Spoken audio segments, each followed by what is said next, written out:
Hello everybody and welcome back to another live stream.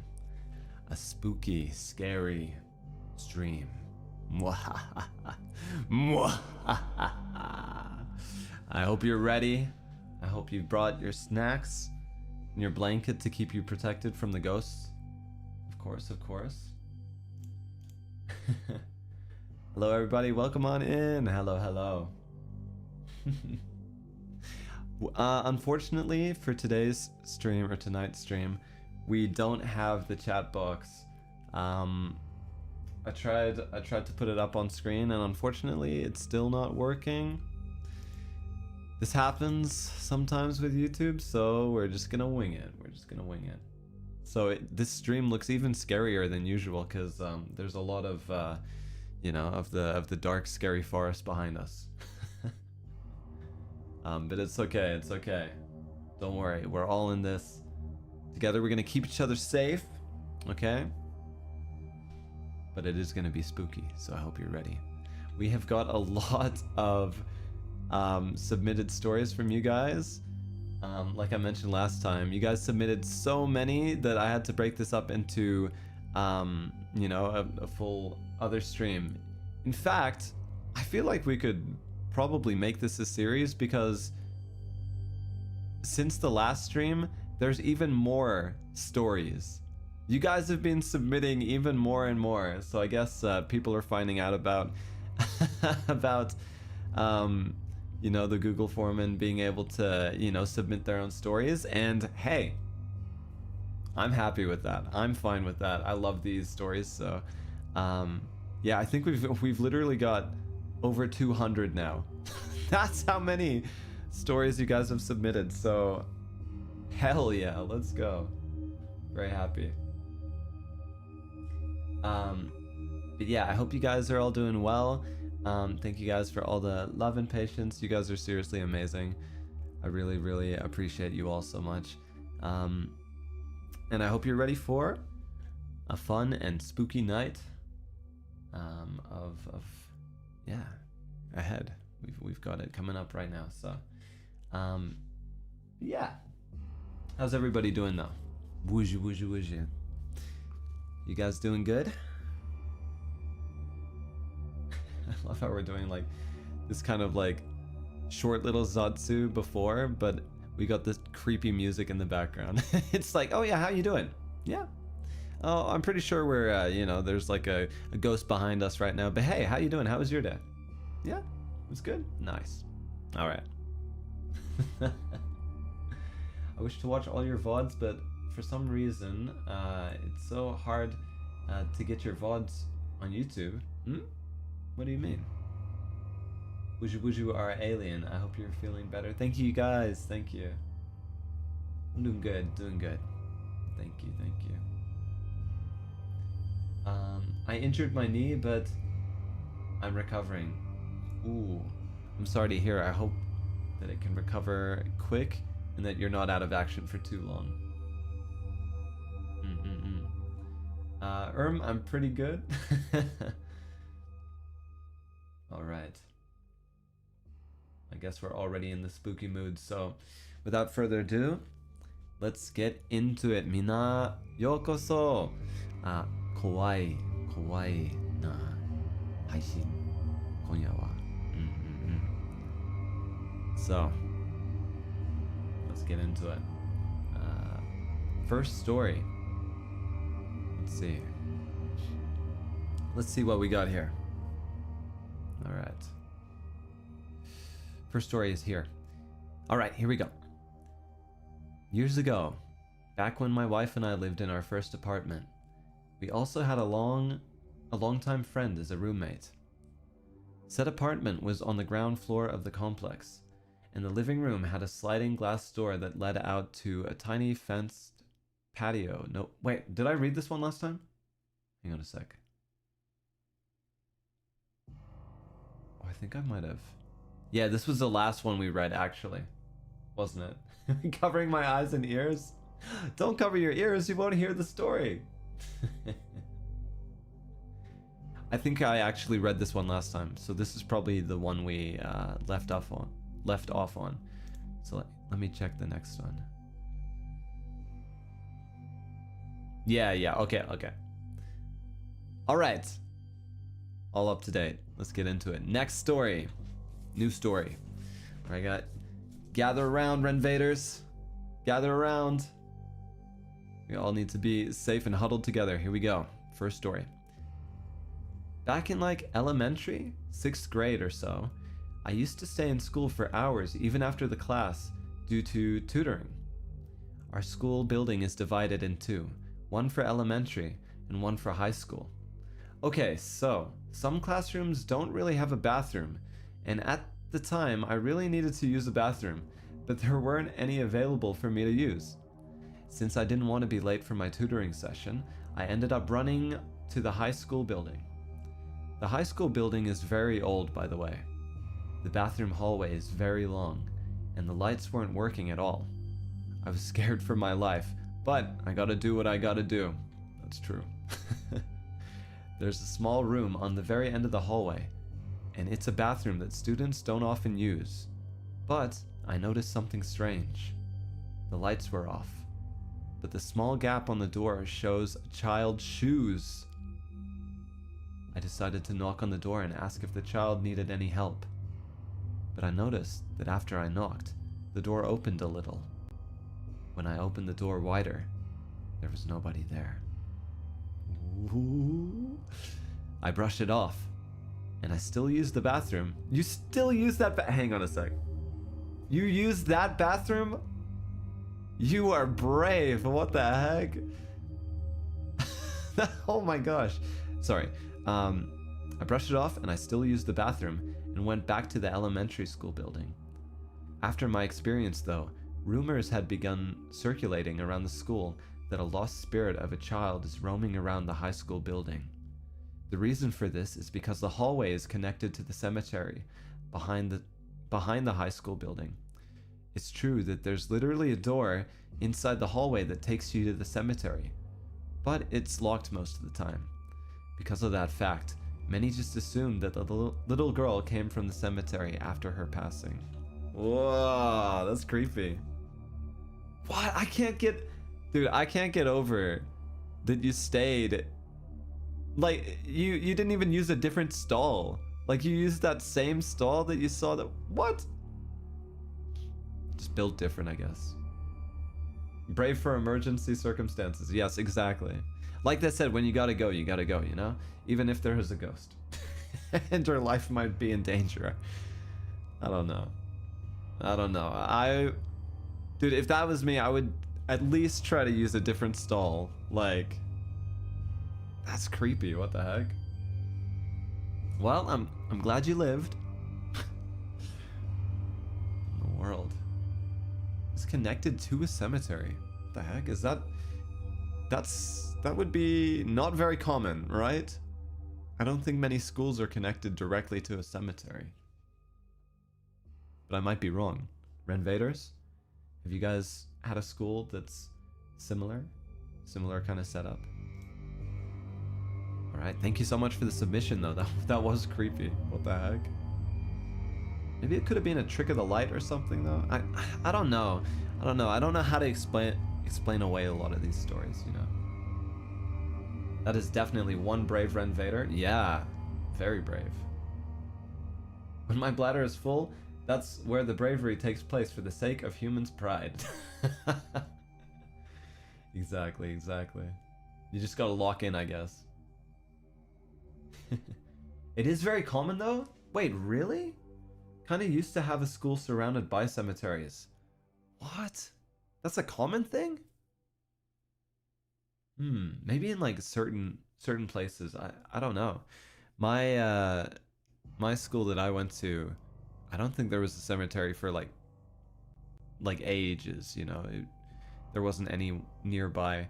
I don't even know if we really had any schoolyard rumors about ghosts or, you know, creepy things like that. I'm not sure. I'd have to think. About that.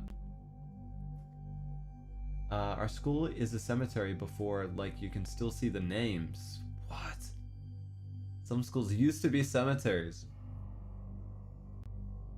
I mean, that's just a recipe for, you know, for a haunting, if I've ever heard one. That's crazy. Alright, you guys.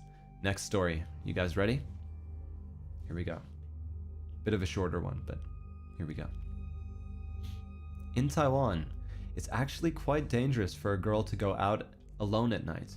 Mostly because there are way too many delicious food stalls calling your name. I was so like... You had me in the first half. I was like, oh damn, that sounds serious. Anyways, that night, I was heading home with my loot, a boba milk tea, and a scallion pancake. I was in a massive rush because I didn't want to miss Ren's live stream. Oh damn, I'm in this story. So I decided to take a shortcut through a dark, creepy alleyway I usually avoid. Suddenly, a female ghost appeared out of thin air right in front of me. My heart stopped. I thought, this is it. I'm dead. But then I saw her eyes darting towards the bag in my hand. In a moment of pure survival instinct, and maybe a little bit of, I really need to watch his stream, desperation. I held out my boba milk tea as an offering. She took the cup, looked at the boba, and actually stepped aside to let me pass. I didn't look back. I bolted straight home, dove into bed, and made it just in time for the start of the stream. Honestly, worth it. Though I do miss my boba though. Oh my god. What the heck? I was ready for like a legit. I was like, ooh, this is gonna be creepy and very like, you know, it was a little bit creepy. You did see a ghost, and it did take your boba. You know. If anything, that's more of a sad story. I'm so sorry about your boba. I'm so sorry you had to deal with that. But hey, at least you're not haunted now, right?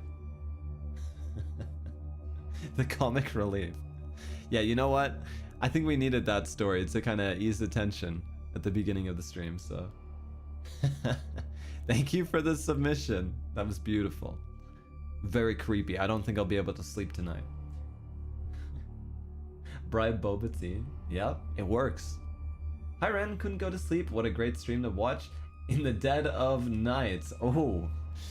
Well, if you couldn't go to sleep before, this might possibly make it harder. But hey, it's your life, your decision. But welcome on in. Hello, hello. Maybe they're the ghost of boba? Maybe. But hey, who doesn't like boba? Even ghosts. Come on.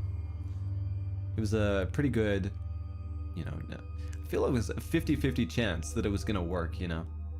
I'm glad it did. Alright. Next story, here we go. Alright. This is an experience I had during my high school graduation trip. That night, another girl and I returned to the room early to sleep. I have a habit of sleeping on my left side. Do I too? Do I sleep on my left side? Yeah, I do usually. I sleep on my side on my left. We're matching. Not long after I lay down, I felt a stream of air blowing toward my right ear. Just as I was about to assume it was a fan or something, I heard a young boy's voice whisper. Wait, what's this say? Jie? Which means older sister, right next to my ear. What the heck?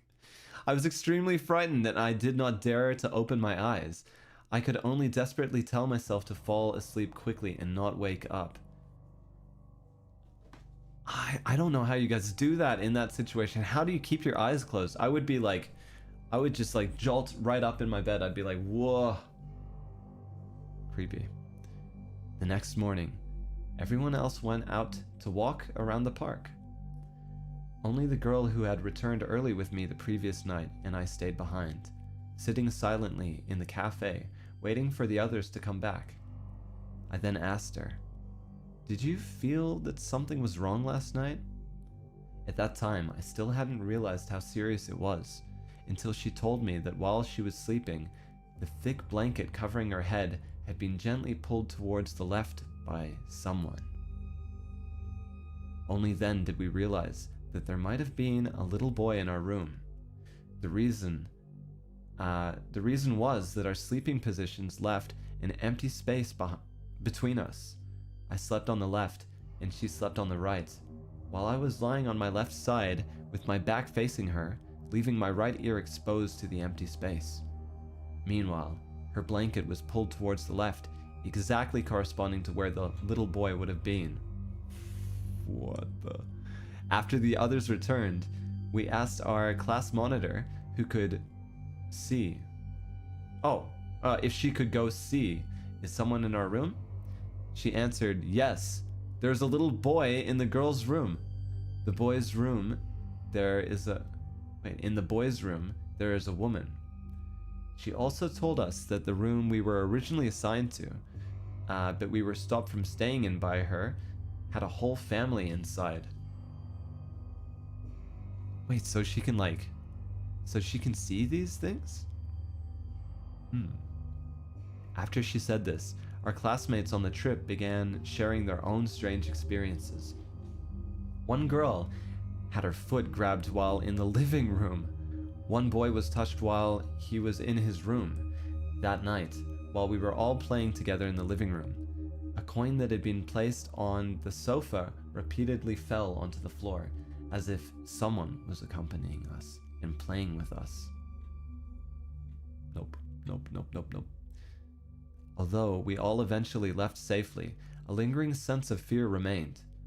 After all, before this incident, our class had already experienced an even more serious supernatural event. Oh god. At that time, it was during the period known as, and I'm sorry if I completely butchered this pronunciation, Guimenkai, the opening of the gates of the underworld, when spirits are believed to be allowed to return to the human world.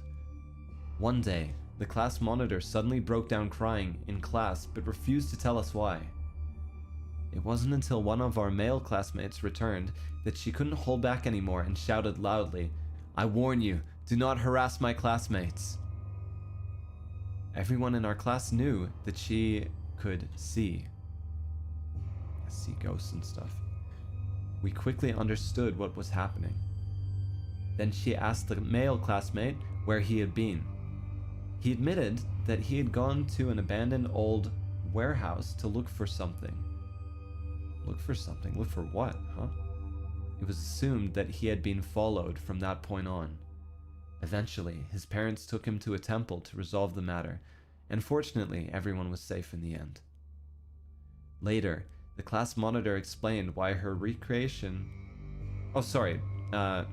Later, the class monitor explained why her reaction had been so intense.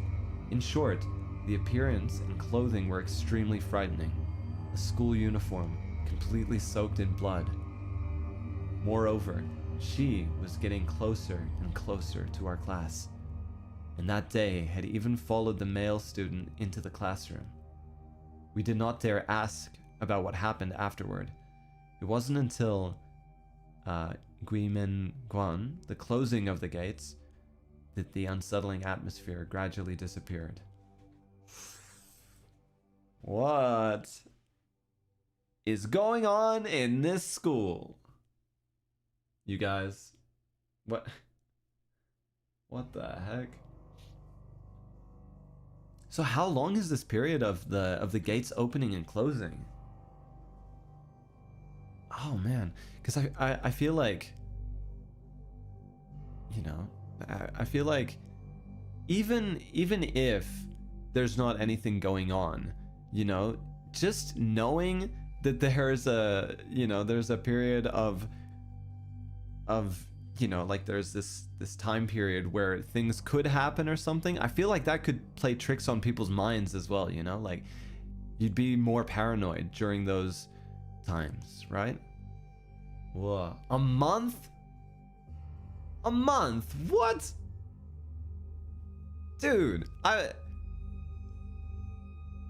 month. That's a long time to be on edge and just being like, oh, well, you know, might get haunted by a demon or something, you know, like that's a long time to be. I feel like you would be very stressed out that month. I feel like you would be losing a lot of sleep.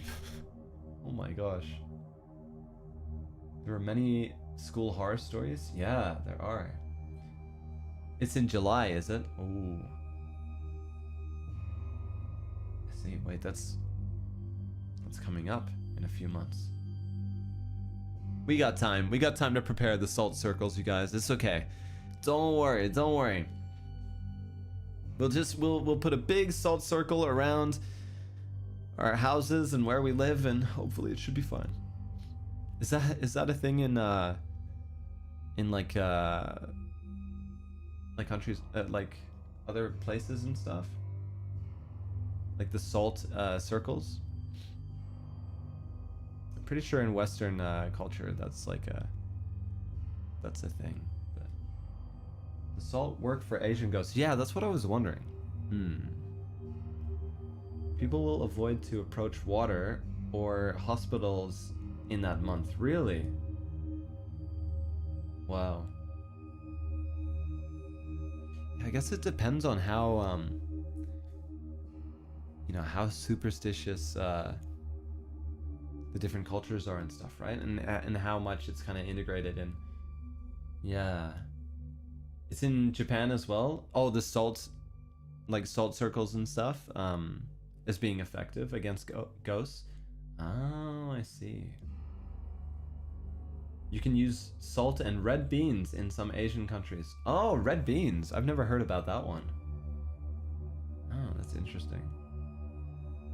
Something like chicken blood is more common in Asia. Oh. I see. It's interesting to see the overlap between different cultures and what you know, what they believe in with you know, like ghosts and stuff. Pretty interesting to me. But hey, thank you so much for submitting that story. That is creepy. That is creepy. I always wonder about, you know, in these stories when you hear about people that they've got the ability to see, you know, all of these like people and spirits and stuff that nobody else can see. I always wonder if that's a thing that they keep for their entire lives, if it's an ability they hold on to, or whether it's just something they have when they're younger, you know? Because I hear all these stories about, you know, like kids and stuff, and they can see like auras and stuff, or just kind of, you know, like they kind of see things that adults can't. And I wonder if it's kind of similar, like it's an ability that it's way more common for younger people to have, you know, when you're a kid and stuff. I don't know. If it's good enough for the Winchesters, it's good enough for me. Oh my god. Dude, I used to watch that show so much. It might depend. Some have it their entire lives. That's interesting. I'd like to be able to talk to somebody who, you know, who claims to have that ability. I think everyone is more likely to see those as a child, and most lose it over time. Yeah, that's what it seems to be. From all the stories I've heard, it kind of follows those lines, you know? I have a friend that suddenly can see ghosts, but I've also heard it's passed down. Oh, it's like an inherited ability. Yeah, it's really interesting to me, regardless. But all right, let's get into the next story. Here we go. All right. The scariest thing to happen to you was...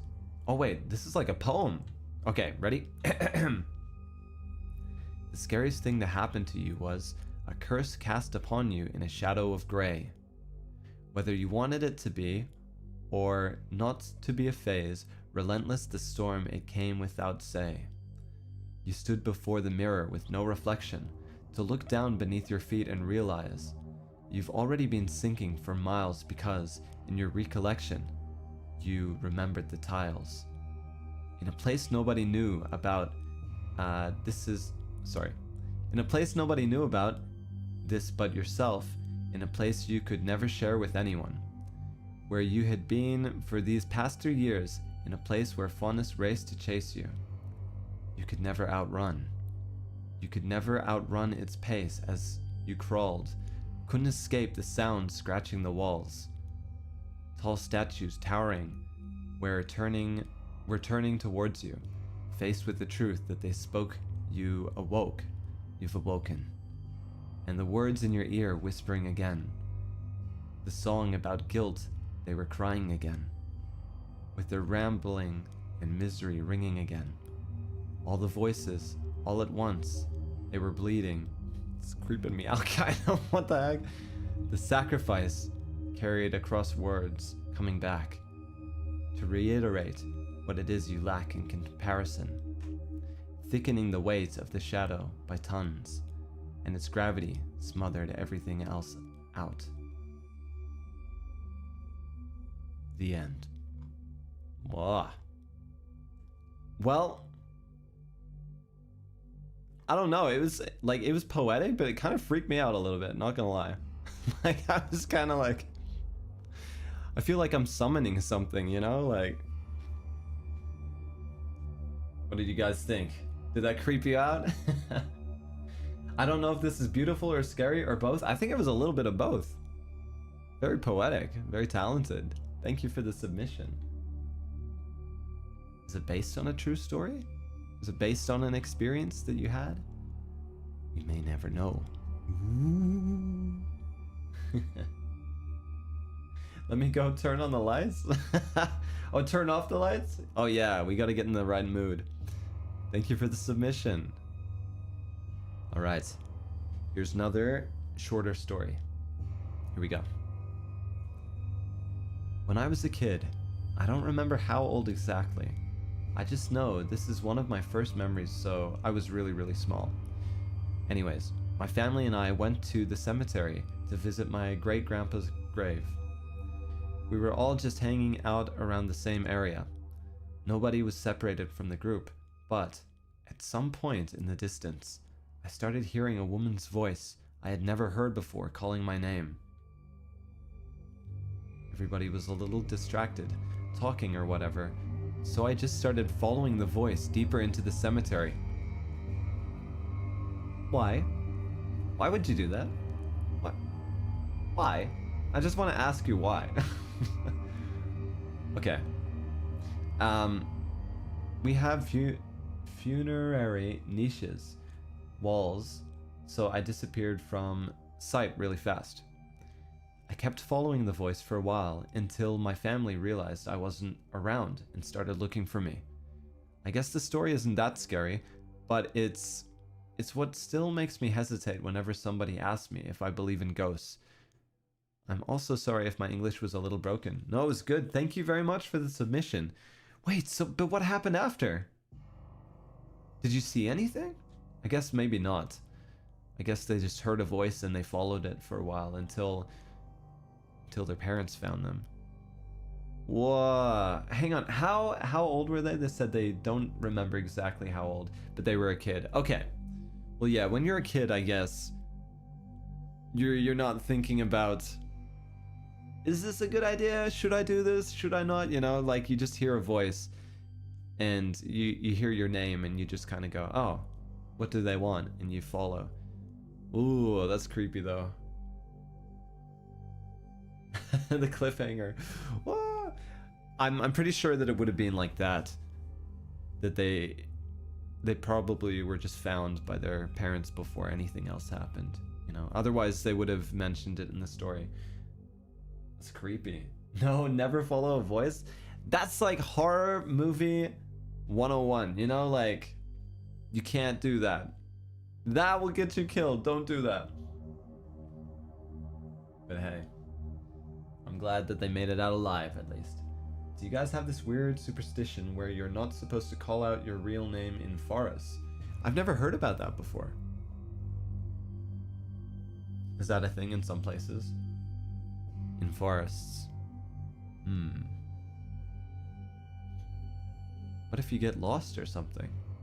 Well, I guess then you just better not get lost, you know? Since it's one of their early memories, probably around 3 or 5 years old. Yeah, definitely before, you know, like, you know better, you know?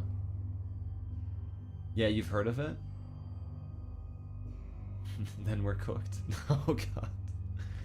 Now, I always hear my parents call my name when I'm home alone, and my parents will hear me call for them when I'm not at home. That is some Mandela catalog type shit. Like that's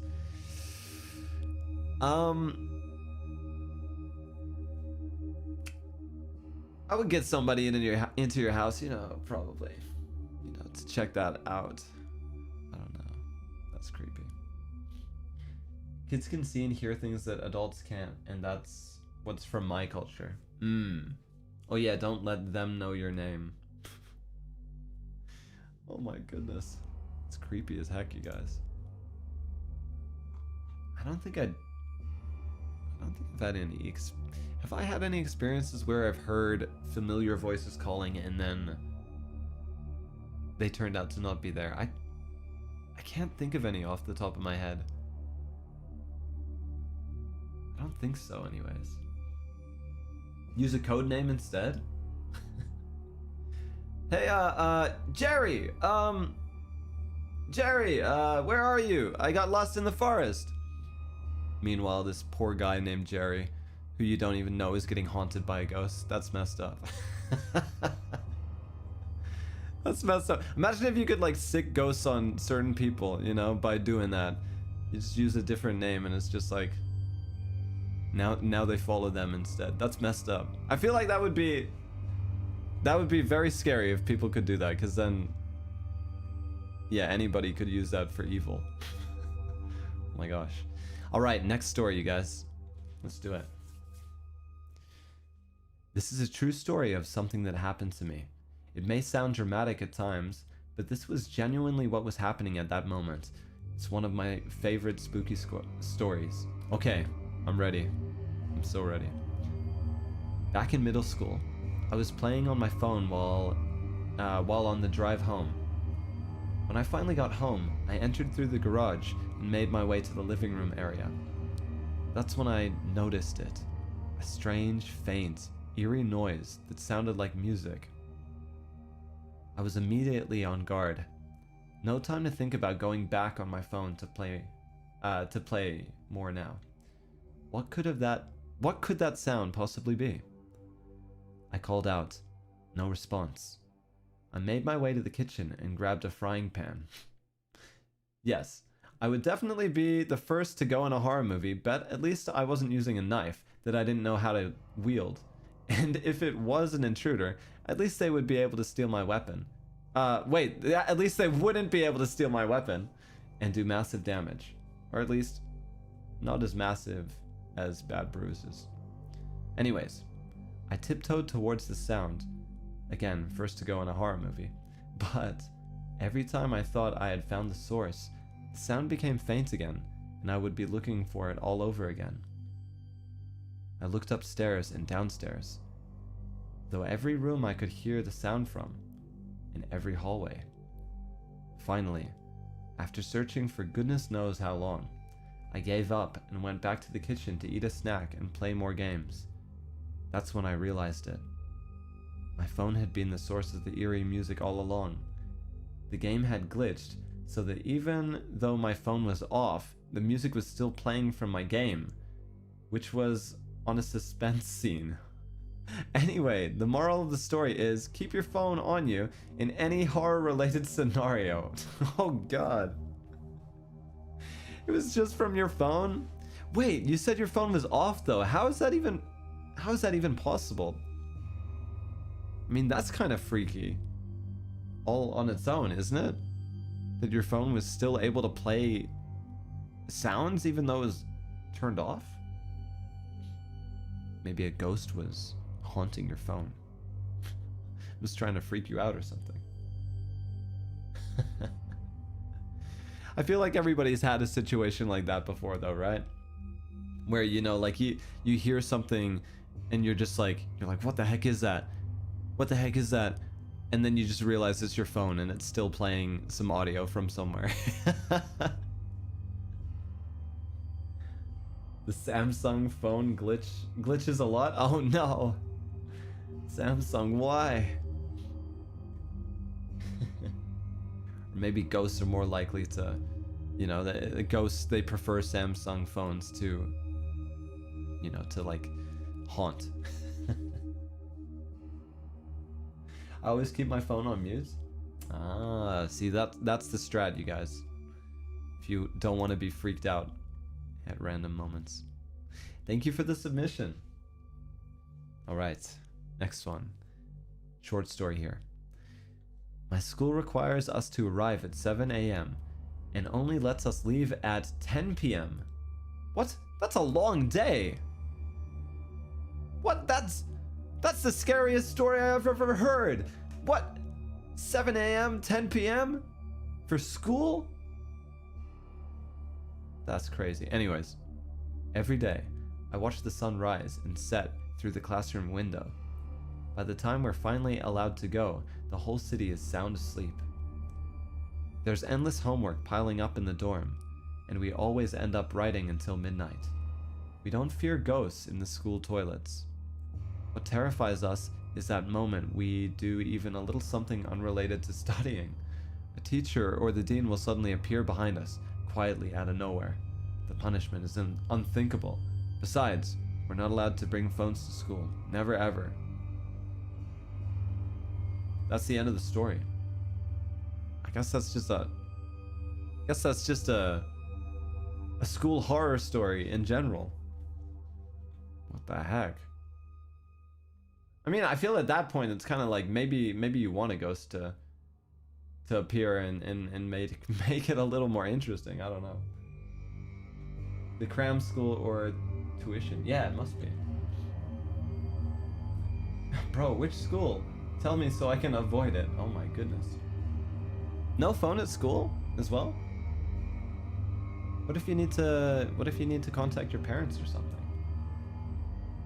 I guess like during class and stuff, I've heard of teachers you know, like they'll confiscate phones if people are using them and not paying attention, right? But you're not allowed to have a phone at all?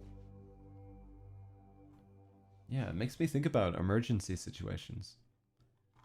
Well, that was a different kind of scary story, but thank you for submitting.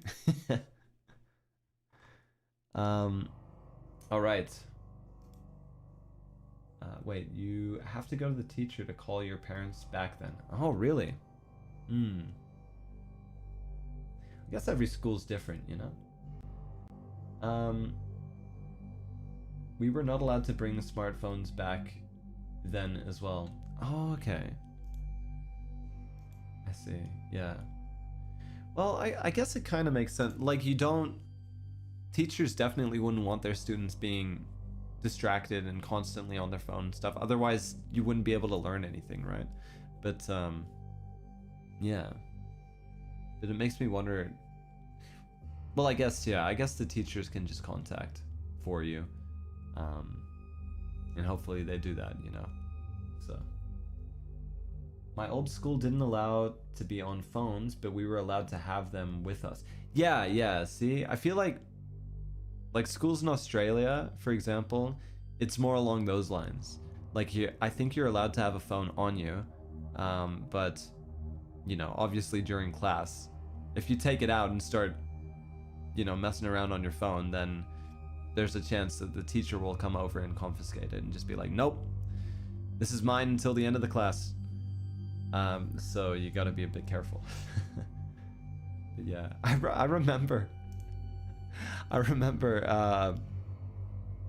back when I was younger and I was in math class with my friend. He would always sit over by the window and I would be sitting on the other side of the class. And while I was working, and you know, I never liked math. Math class always sucked. But you know, I tried my hardest. But when I was working at some of the problems at my desk, I would just occasionally get this flash of light directly into my eyes, and I would just be like, what the heck? And just like look around. And then I would always look to my friend at the other side of the classroom, and he has this phone, and the screen of this phone that he used to have was so reflective. So he could just like angle it and shine the light from the sun directly into my eyes while I was on the other side of the classroom, and I'm like, this little shit. Yeah, we were always doing stupid things like that in class. I don't know. You guys pay attention in school. Don't be like me and my friend. We used to make like paper ninja stars and stuff and be like throwing it across the classroom when the teacher wasn't looking.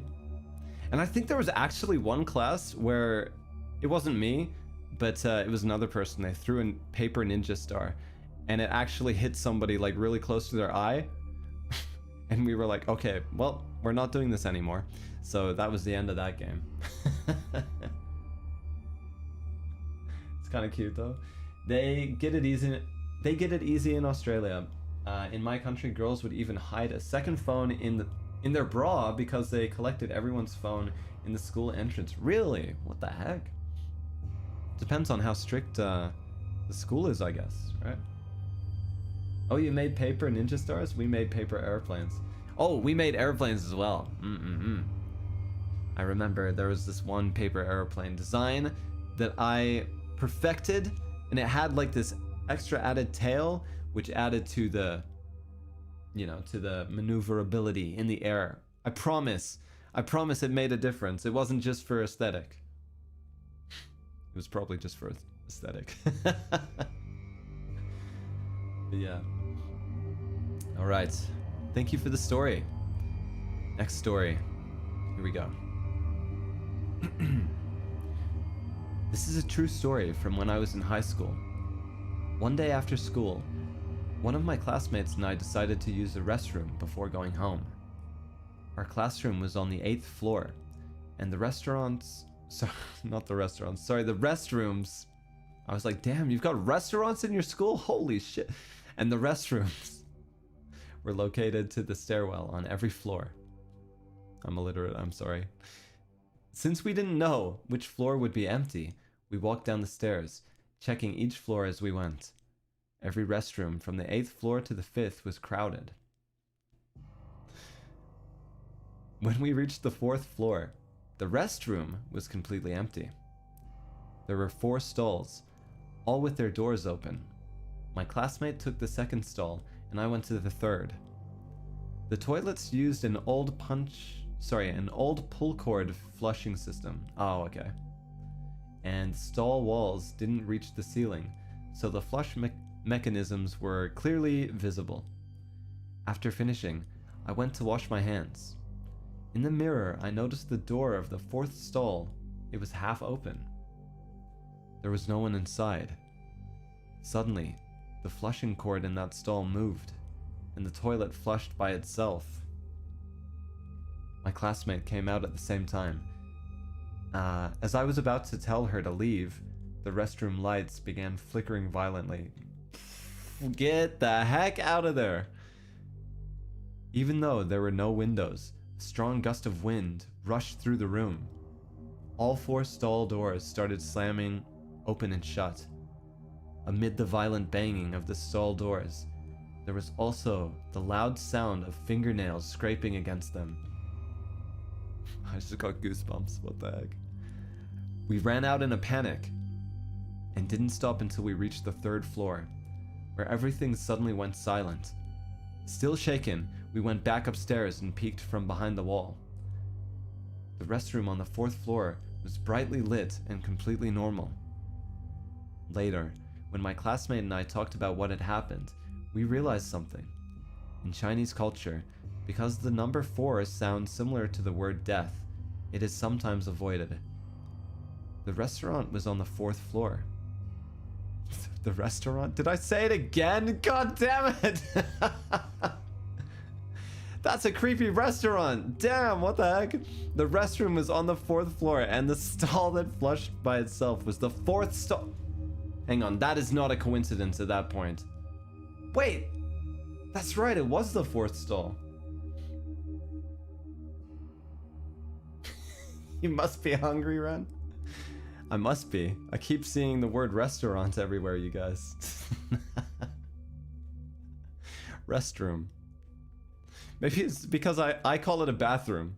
So maybe that's why my mind is just like, oh, restaurant. I'm sorry, I hope I didn't ruin your story by continually misreading restroom as restaurant. That's creepy though, what the heck? The 4th stall and the 4th... yeah, and the 4th floor. Restaurant and restroom mixed up is diabolical. Whoa, what the heck? You heard fingernails scratching as well, but you didn't actually see anything. I feel like that makes it worse, honestly. That makes it worse.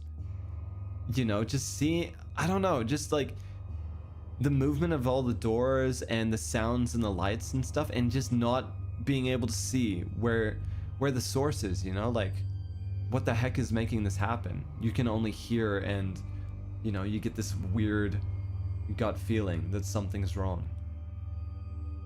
Ugh. Yeah. How do you explain that, you know? Well, at least you weren't, you know, all alone. You had a friend with you. For a couple reasons, right? Because obviously if you're completely on your own in a situation like that is gonna, that's terrifying, you know? You got no one who could help you. And then the next reason is obviously for another witness, right? Because I feel like with so many of these stories, and even experiences that I've had, you know, if you're all alone, when this stuff happens to you, you'll probably try to talk your way out of it. You'll try to, you know, like reason it away later. You'll be like, but it's, you know, it was probably because of this, it was probably because of that, you know, maybe I was just overtired or, you know, like on edge or something. But if you've got another person with you, then, you know, then there's no explaining it away. If anything, it just makes it, you know, even more damning, right?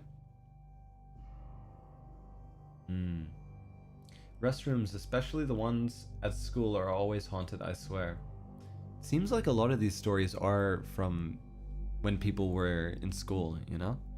In classrooms, in, you know, like public restrooms and stuff. Yeah, I guess it's just because there's, you know, there's been so many people living around those areas for many, many years, you know? I guess it makes sense. Why always restrooms, though? I don't know. Every school has its own top 10 campus horror legends. Yeah, it's seeming that way. You know, our high school had a female ghost named the Green Lady. Whenever you give a ghost like that a name, it just makes it 10 times scarier, doesn't it? If you give it a name like that, it's like, it just becomes something else, a whole different beast, you know? If you just hear about a story about weird things happening, you know, like maybe there was a voice or something, then it's like, okay, that's creepy. But as soon as you go like the Green Lady, or, you know, like I don't know, it just makes it even freakier to me. It's probably because restrooms are one of the quiet areas. Could be. Alright, well, thank you so much for the submission. Okay, let's get a sip of water, you guys. Everybody staying hydrated?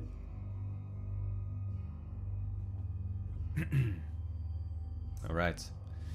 Next story. Here we go. It happened late at night, around 3 a.m. I was lying on my bed, reading a novel on my phone. My mom was asleep in the same room, just a few steps away from me. The house was completely silent until I suddenly heard my mom's phone playing a TikTok live stream. Mom? Mom, what are you watching? At first, I wasn't scared.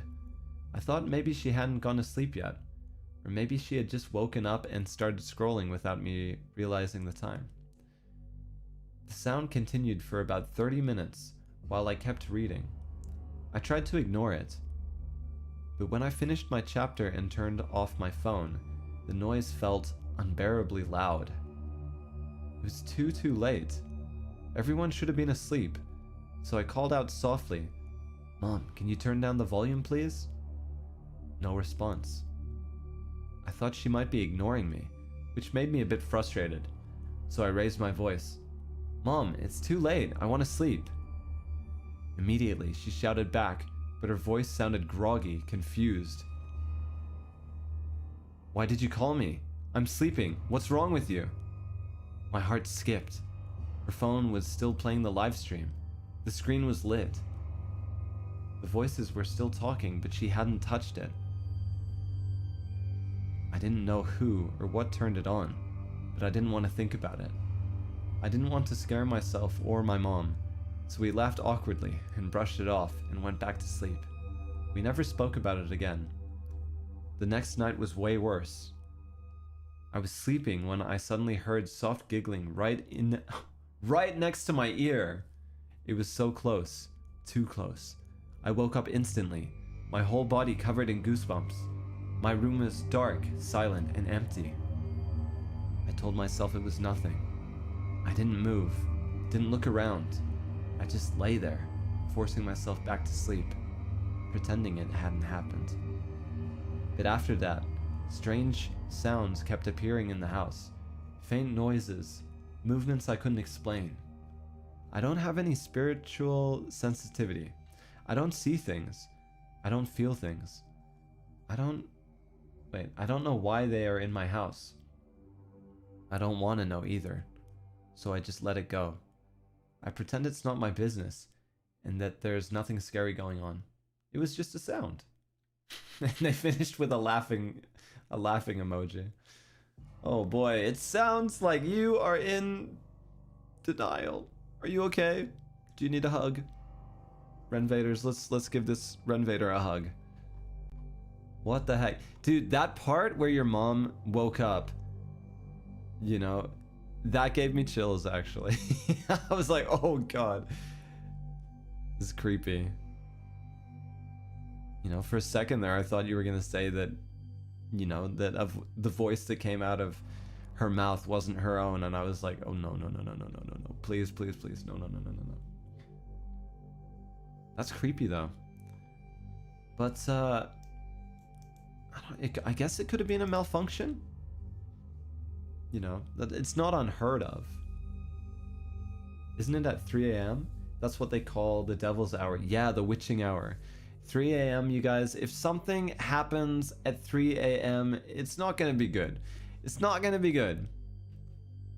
You know, probably better off to fall asleep before 3 a.m., you know?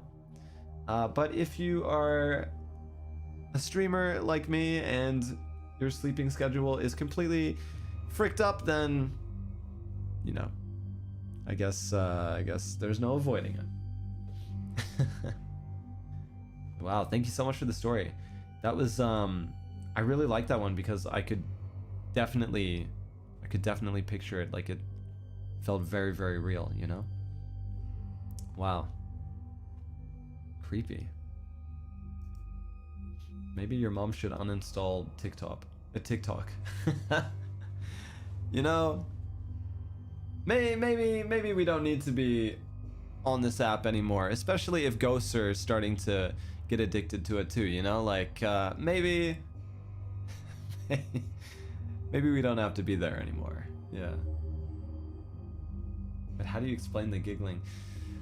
I don't know about that part, honestly. Like, maybe the TikTok app opened up again and it was just a girl on a TikTok and she was laughing. Maybe? Yeah? Is this copium? Probably. Oh boy. But I wake up at 3 a.m. to watch you. You watch me at 3 a.m. every night? Oh my gosh. Wait, I'm ruining your sleep schedule. I'm sorry, I'll try to stream at different times. So you can have a healthier you know, sleeping schedule. Seems like you're in denial, Ren. Maybe I am. I don't know. All right. Next story. Here we go. My scary story that I can vividly remember was when I was 16 years old, so 10 years ago. I was in a boarding school with my brother. It was Saturday around 9 p.m., and I was with my friends studying together at the dining hall. We were allowed to study there when it wasn't the time to eat. My brother was studying with his friends too. Near 9:30 p.m., all of us heard my brother's friend, a girl, started laughing creepily, like she was possessed or something. We all got scared, and I went to my brother and asked him what happened. He said I didn't know anything, and I was scared too. Then, I believe some students told our warden what was happening, and we were told to leave the dining hall and go back to our respective dormitories. Fast forward, we were told that the possessed person had been taken care of. It was around 2 a.m. My roommates were unable to sleep. We combined our bed toward the window. I don't know why we did that when I know we should be away from the window because I'm afraid that something was peeking out from there. We rearranged our positions too. I should be sleeping in the middle, but they were all scared to sleep near the wall and asked me to sleep there. Oh no, what? What the heck? Come on, you guys. They're like sacrificing you. That's messed up. The bed was about 1 meter wide away from the wall after we pushed our beds towards the window. I thought it'll be okay because there was a wall there. At around 3 a.m. to 3:30 a.m., bang! I jolted out of my bed because I heard a suitcase, which was placed underneath our beds, being dragged forcefully across the room and slammed the wall next to me. What the heck? The direction was from the window towards the wall near me. I heard it being dragged under us and being slammed to the wall. I was so shocked that I immediately sat down. I wanted to wake my roommates up, but it's like they couldn't hear me, or they didn't hear the loud sound that I heard. I didn't try to look below the bed because my imagination was so wild at that time. I forced myself to sleep again. The next morning, I woke up and asked my roommates whether they heard the suitcase being dragged and slammed or not. I also asked if they heard or felt when I tried to wake them up. All of them answered no to both of my questions. Until now, I'm still unable to comprehend what had happened that night. That's it from me. I got goosebumps when I typed this story, trying to remember those memories. Oh my gosh. Well, hey, thank you so much for sharing them with us. That is... Whoa, that is creepy as well. What the heck could have done that? Because that's not something that a gust of wind could do, you know what I mean? Like... I don't know. I'm trying to think of... like a dorm with friends and stuff. I mean, you know, maybe somebody, you know, would want to play a prank or something. But no, you would have been able to see it though. Right? I don't know. Suitcase being dragged. That's what gets me, right? It's not just a noise. Like you actually saw the suitcase move as well. It's a suitcase under the bed. There's literally no logical explanation. Maybe somebody tied a string around it? No. Okay. Now that's a reach. What the heck? I can't believe your friends made you sleep, you know, near the window as well. After you told them that you were creeped out about that. What the heck? You drew the short end of the straw, for sure. Ren, no, stop coping. Yeah, that's weird. That's weird. Was it your suitcase?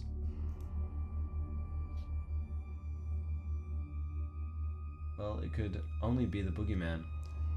It was the monster under the bed, you guys. It had to have been. Very creepy. Thank you so much for the submission. Alright. Next story. Alright. There's a reoccurring nightmare that I get every few years or so. And it has been going on ever since I was a child. Of course, aspects have changed as I walk through life, but there are always certain parts that stay the same. It always takes place in this nondescript, woodsy area, looking nothing like any forest I've ever been to. The trees themselves are long and thin, like an aspen, but have needles like a pine.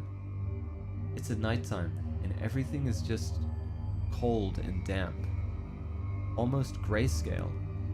I'm always with a random group of people in these woods, never with loved ones or people I know. There's a sense of urgency and unease among the group, and I can't help but feel it too.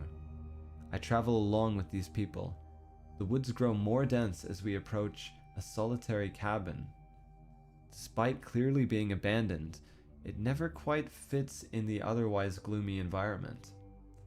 Despite better judgment, the group insists on staying the night in it. Then it starts, one by one. Throughout the night, people disappear. Sometimes my mind's narrative spares me, and I wake up early on, But other times, I'm the only one left, fending off against something or someone or something I couldn't even perceive. But no matter what, despite everything I tried, there's no final girl situation in the end. Whatever it is, it ends up finishing me off. I'm not a particularly violent... Oh, it's not a particularly violent ending. One moment I'm in the dream and the next I'm in my bed, awake before my alarm clock can ring. I don't know what type of dream this is or what it means. All I know is that every time it happens, it spooks the hell right out of me. Apologies in advance if anything from the scenario appears in your dreams. Oh no. Oh god. I'm gonna have a dream about a grayscale cabin tonight, you guys. Yeah. I mean, I've had reoccurring dreams as well. I don't think they're that uncommon, but that's definitely a really creepy one. You know, I'm sorry you've got to relive that over and over. You know, people say that dreams have meaning and stuff, but I wonder what that one's all about. It's weird. Yeah, with a group of people that you don't know, and yeah, just something kind of like stalking you and something picking off all of these people one by one. Yeah, that is literally a horror movie right there. Oh my god, you know what? That's actually a good idea for a horror movie. That concept, that exact concept with like the cabin in your dreams and stuff, and with these people that you don't know. And then like one day, you end up going on a trip or something, like you're backpacking or something, and you come across this group, and you're like, oh, they're oddly familiar. You know, like I feel like I've seen them somewhere before. And then you guys, you know, just start walking into a woods, and then you see the, you know, the cabin. Whoa, that's a cool idea for a movie. Oh my god. Oh my god, premonition dream. Yeah. Final Destination. I haven't watched those movies. I don't like the idea of them. Would make me paranoid, you know. Maybe it's linked to stress or something. I know a lot of those dreams, people say that it's linked to stress and stuff, you know. Like my reoccurring dream when I was little was there was this, it was always in my family house, and I would just wake up and there would be a T-Rex, a giant Tyrannosaurus Rex just walking outside of my house, outside of my bedroom, and like looking in through the window, and I'd just be hiding, and I'd be like, oh god, no, no, no, no, don't see me, don't see me. Yeah, I think everybody's had a creepy reoccurring dream at least once in their lives. Final Destination is my favorite franchise. You should watch it. It would just like, it'd make me paranoid, I swear. Like the airport that played Final Destination with the plane crash for some reason. Oh, why would you play a movie like that in an airport? That would be, you know. But having those dreams since you're a kid is crazy. Yeah, it's weird. I wonder if the whole reoccurring aspect of it is because you wake up and it impacted you so much. Like it was such a creepy thing that you remembered, creepy dream that you remembered, and since it made such an impact on you, you know, and you hadn't seen anything like that in a dream before, maybe that's what kind of signaled to your subconscious, like, remember this, you know, this is important. It's like a thing that we should be scared of or something, you know, and then maybe that's why it just keeps showing up over and over, is because it just had that big effect on you, you know, when you were younger. I don't know. Yeah, dreams are weird. It's very hard to explain why, you know, why you just keep having these similar ones over and over. Don't you like T-Rex? I do, I love T-Rex. But when I was younger, you know, I watched Jurassic Park, And the T-Rex in that movie is very, it's cool, it's very cool, don't get me wrong, but when you're a kid and you see that, you know, it's kind of like, it can creep you out too, so. But I love dinosaurs, and I love T-Rex.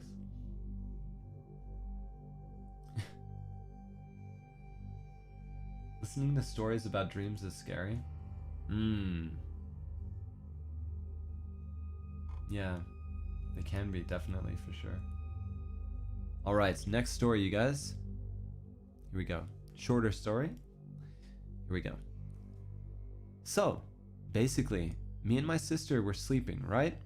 And at like 12 a.m., me and my sister could hear squeaking noises from outside. We ignored them at first, but then at 3 a.m., we heard chains, and then barking from the dogs. It was only one dog at first, but then eventually started to have multiple dogs barking. Me and my sister were weirded out by this and tried to ignore it, but it kept going and going, and it lasted until 5:15 a.m. Like 2 hours of dogs barking? And you didn't try to stop it or anything? I would have been like, hey, I'm trying to go to sleep. But that's not, no, I would have gone wooju them. I would have been like, wooju. You can sleep in my bedroom tonight. But that's not exactly all, because during those times, we heard the creepy sounds of a man not laughing, but full on cackling. And it got louder and louder, and slightly more distorted. So whatever it was that the dogs were barking at, it was probably that. Me and my sister were hella terrified that we didn't even sleep. We just ran out of the room. It was so loud, we could hear the sound still from outside the room. We still don't know what it was, but it definitely was creepy. So this man outside your house is just laughing his head off for 2 hours straight while your dogs are just barking at him. What the heck? I would have called the police. You didn't look outside or anything? That's weird. I mean, immediately it makes me think that the laughing was definitely from an actual, you know, like a live person, like nearby, because why would the dogs be just barking for, you know, for no reason? For that amount of time as well, right? Why does it always start at 3 a.m.? It's the witching hour, you guys. I'm telling you. Maybe he's possessed or something?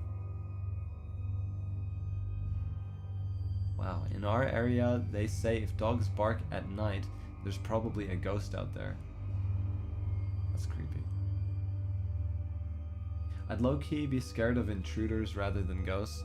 Yeah, those are the stories that I hear about that where I'm just like, oh, you know, like with people breaking into houses and stuff. I'm like, these are the really creepy ones to me. I'm like, I don't like that. I don't like that. You know, like ghost stories, they can be creepy and stuff, but there's just something just unsettling about those other more, I don't know, just like tangible threats, I guess.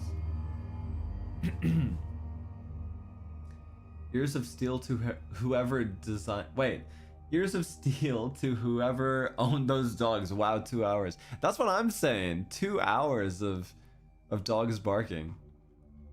Like, like my dad. He doesn't like when dogs bark. I don't think anybody likes when dogs bark, you know.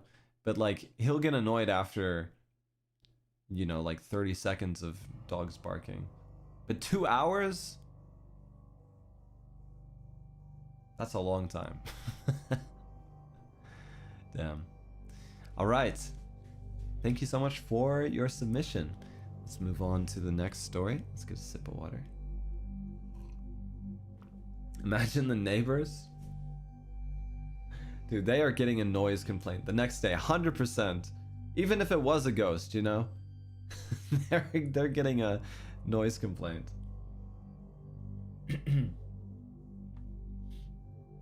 All right. Next story. Oh, this is from JP Renvaderz, actually. So they've written it out in Japanese, but they've also given an English translation. So I'm going to read out the English translation here, but here we go. This is a story from when I was little. A family lived in a cheap apartment. One summer day, a strange smell started coming from the toilet. There's been a weird smell lately, huh? Maybe it's the smell from the ditch on the road behind the house. Is the drain pipe broken? Everyone in the family had their own guesses. That smell wouldn't go away at all, no matter how thoroughly we cleaned each room and kept things tidy. Eventually, the smell spread throughout the entire house. When my grandmother visited, she couldn't stand the smell and went all the way to the station to use the restroom. Oh my god.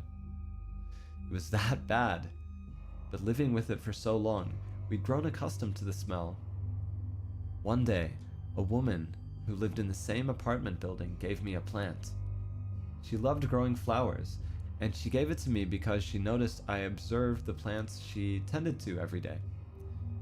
She taught me the right way to water and care for it. Then she said, "Haven't you noticed a strange smell lately? Like from the bathroom or toilet exhaust fan?"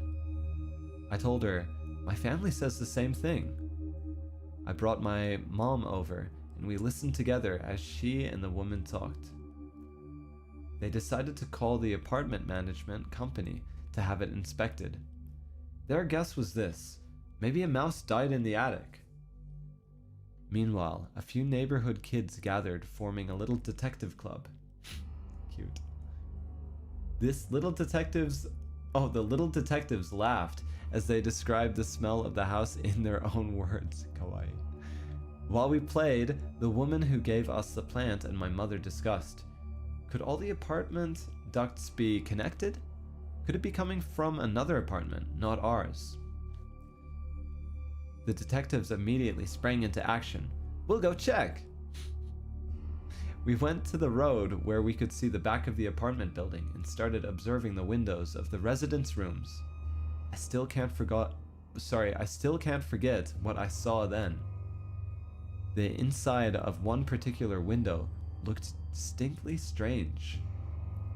Between the curtains and the windows of that room, there were lots of flies stuck.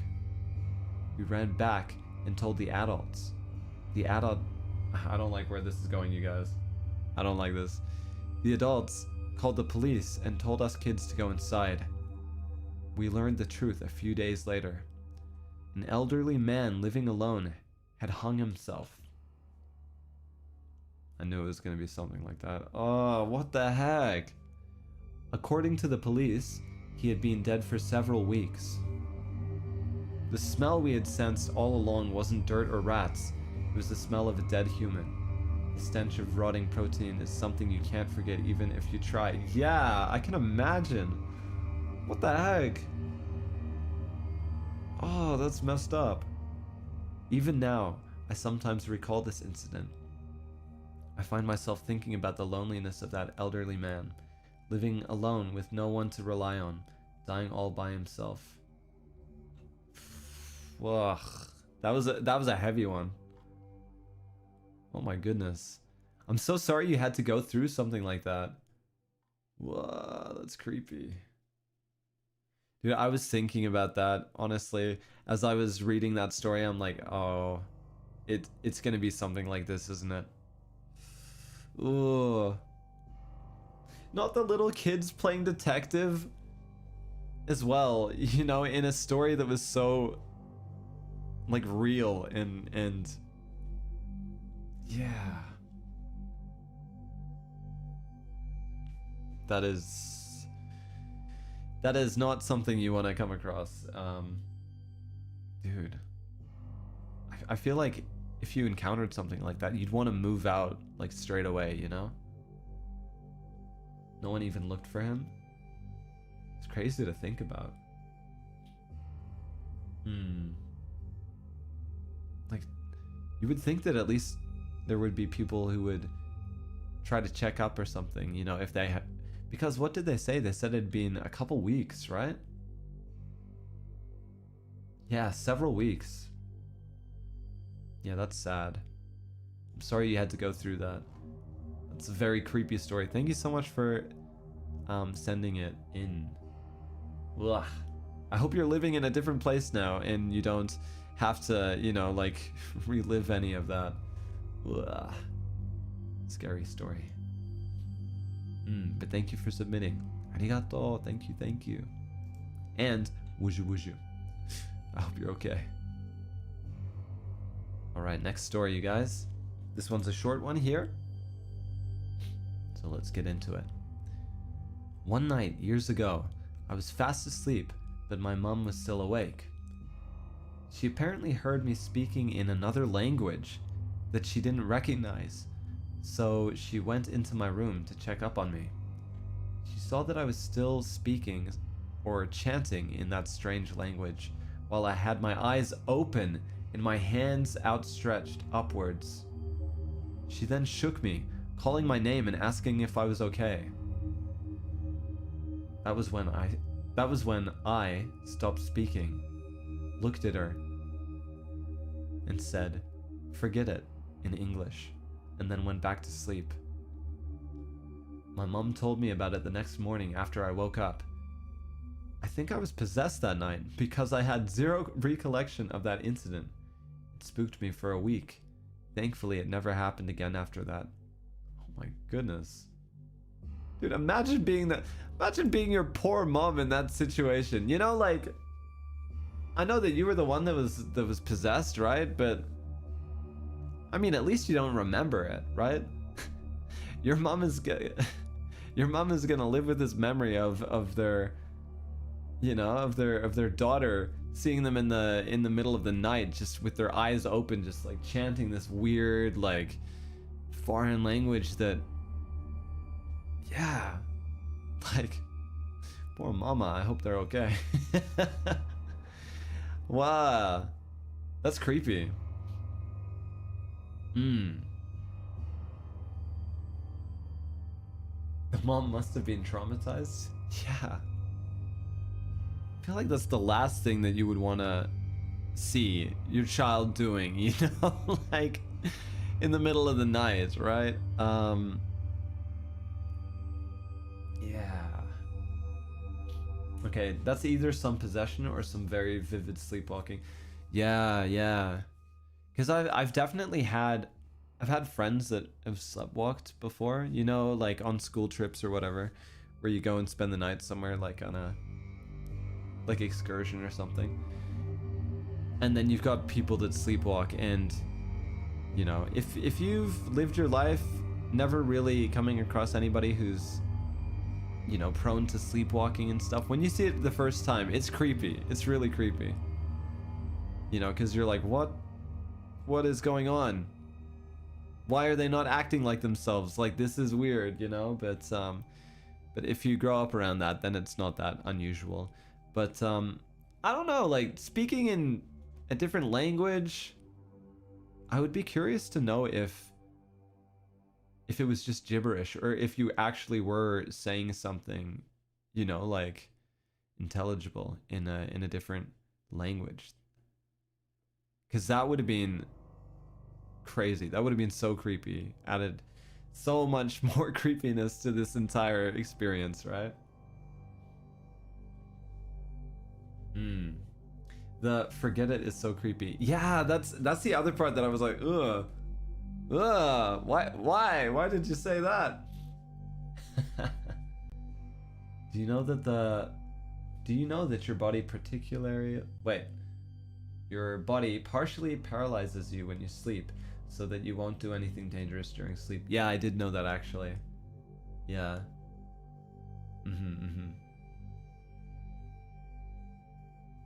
I want to know what he or she is talking about. Yeah. I wonder if their mom remembers exactly the words they were saying. They definitely remembered the final part of it, and that was probably the creepiest part. The forget it in English, and then going straight back to sleep. Not even waking up. They were trying to tell you some like they were trying to tell the mom some like ancient, really important information, and then the mom just didn't understand the language, and then they're like, oh, forget it. And just went back to sleep. Don't worry about it, you know. Never mind.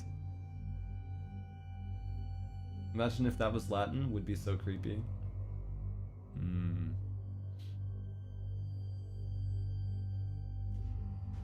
Alright, well, thank you so much for submitting. Next story. Okini, thank you so much. Thank you for the super. Love your stream today. Maybe you need to do a lot of storytelling and singing in future streams. Looks like you're good at it. Thank you so much. I'm glad you're enjoying. More singing streams will be on the horizon, so look forward to it. Thank you, Kenny. Alright, you guys. Next story. Alright. 2 years ago, our granny used to live with us. She wasn't the kindest. She really didn't like my mom, but definitely cared about me and my sister. When she got really sick after her husband died, we had to take care of her, since she became bedridden pretty fast. My mom was working in a retirement home, so it was a given for her to take care of her. There were ups and downs, happy moments, but also where my mom felt like she was going crazy, so we'd tap in and help a bit. Well, that was nice of you. After everything we've done, it was also her time to go, and that's where things got really weird for a bit. Suddenly, a specific part of the living room where she used to sleep would always feel so cold. The door would make a whistling noise at random times, even though it wasn't broken or anything. The weirdest thing was the dishwasher being slightly open when it was finished. My mom would do the last dishwasher round before going to bed, so the one who wakes up first could do the dishes. Since I was usually the first one to wake up, I'd see it be open sometimes, and every time I asked, nobody said they woke up before me. A friend of mine told me it might be my granny not wanting to leave, since it happened all too close. So I should put a glass with salt where the coldest spot in the living room was. She also got me crystals, so I trusted her and just did it. When I went to check up on it a few days later, the water completely dried up and formed salt crystals all over the glass. That honestly gave me goosebumps. So we got rid of the glass, and also did some other things in hope of ending it soon, since it was drying all of us out too. After that, everything went back to normal. No open dishwasher, no coldness, no whistling anymore. Nobody knew what was really going on. My mom had some theories, but at the end she just believed it was our granny, and since she got a tombstone around the time everything went back to normal, she thinks granny messed with us for fun until she could finally rest. After all that, no saltwater glass ever crystallized on that spot ever again. Ooh. For clarification of the tombstone, our granny was put in the family grave in the country that she's from, not where she was living at, and even though the funeral itself happened really fast, that tombstone comes on top pretty much later. I don't know why. So your mom actually believed that it was your grandmother. A friend of mine told it. Yeah, I'm trying. So what is this? So the glass with the crystals. Is that a? I haven't heard of anything like that. Is that a thing to do with paranormal, like, activity or something? Because when I saw the salt, I was like, oh, it's gonna be like a, to prevent the ghosts from being here anymore, But what, it turned into salt crystals. But it didn't do it as soon as the tombstone was finalized, right?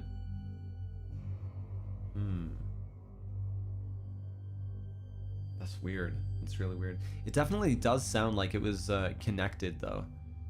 You know, so maybe your mom's hunch was right. You know? But she just stuck around to troll you guys a little bit, I guess. I mean, I feel like if I was a ghost, I'd want to mess with people a little bit. Just a little bit, you know? I mean, hey. You know, when in Rome, right? It could definitely be your grandma. I mean, salt is used, and I guess some cultures have holy crystals as well. Oh, okay. So it literally formed overnight into a crystal. Is that it? Oh. I mean, it's not like you'd have anything else to do. Yeah, I'd be like Casper the Friendly Ghost, you know? I'd go around just like pranking people. Well, I guess Casper probably doesn't do that. It'd be Ren the Trolley Ghost. Thank you so much for the story. Thank you. Alright, next story, here we go. I'm still studying English, so I'm sorry if my English is difficult to understand. Hi Ren, can I tell you something? When I was an elementary school student, my grandma, who I loved very much, passed away suddenly. Sorry to hear. So I was absent from cram school and attended her funeral. When I finally returned to class, a girl quietly told me, "There's a woman standing at the back of the classroom, watching you and smiling." But I couldn't see any woman at all. At the time, I thought she might be making fun of me because my grandma had died, but later on the drive home, I realized something that scared me. I had never told her that my grandma passed away, or that I had gone to a funeral. That realization gave me chills. Whoa. Now I sometimes wonder if my grandma came to see how I was doing before going to heaven. Thank you for reading. Zotto. Zotto-shita. Zotto-shita? Zotto-suru. That was creepy. What the?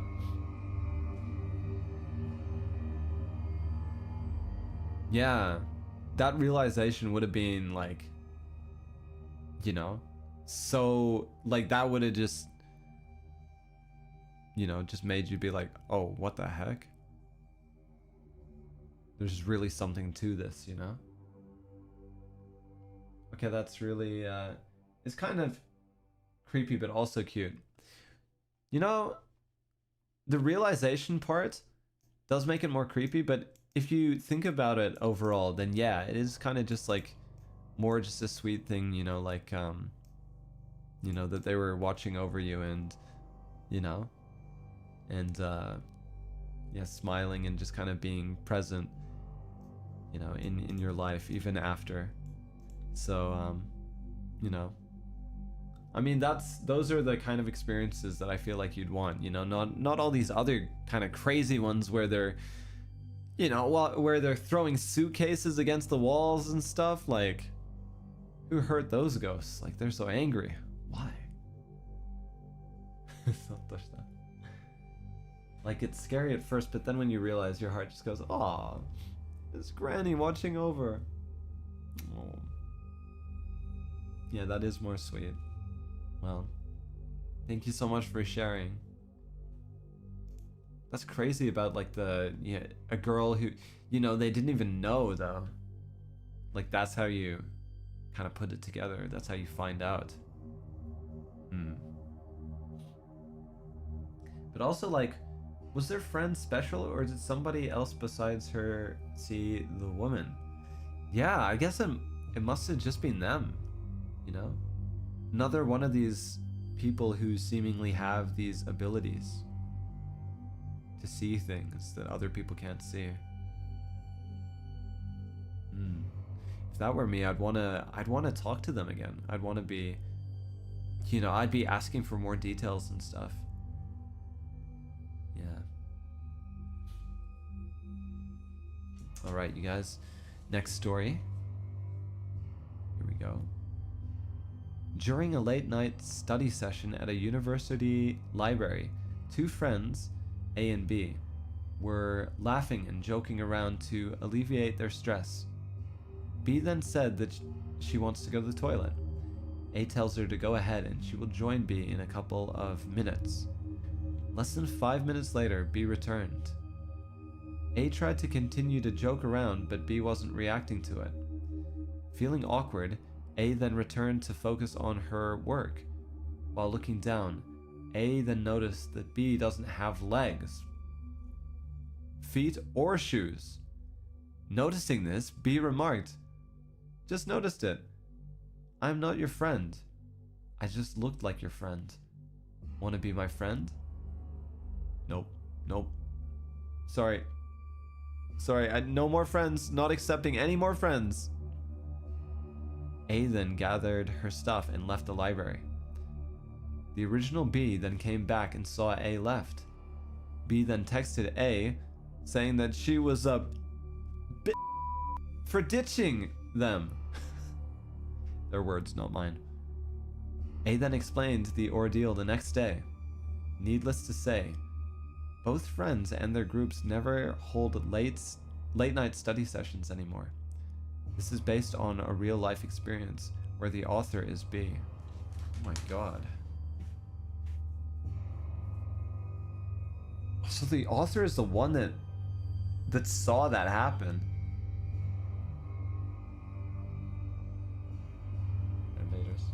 Renvaderz. Wujju. It's okay. The censor. I mean, yeah, that is very weird. I would try to snap a picture or something, you know? Because if my friend is calling me a you know, for leaving, I at least want to be able to show them a picture and just be like, "Oh, no, look, it was a ghost. And it kind of looks like you as well. You know, sweet dreams." Wow. That's weird. That is weird. You guys, I kind of want to experience something like this. Honestly, I don't know. I keep reading these experiences and I'm like, but how? How do you see something like that? You know?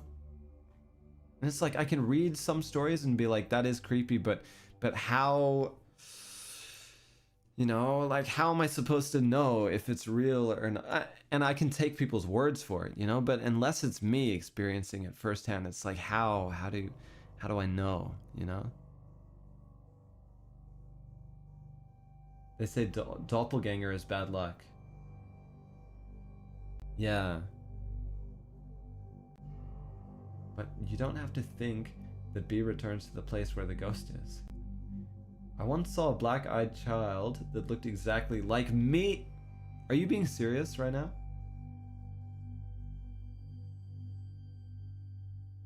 Tell me, are you being serious? In what context? Like where? When did this happen? Nope, peace out, Ren. I'm scared. Oh god. Get Minnie! No, don't worry. Wujju. Was it your twin? Can you imagine if you had a twin? If you had a twin that you didn't know about, and your first meeting, they knew about you and they're just like, oh, yeah, I want to meet them. But you know, wouldn't it be funny to play a prank on them first? You know, and then they pretend to be a ghost or something, and it's like, that would be messed up. That'd be the most messed up reunion ever. What the heck? Twin, where have you been?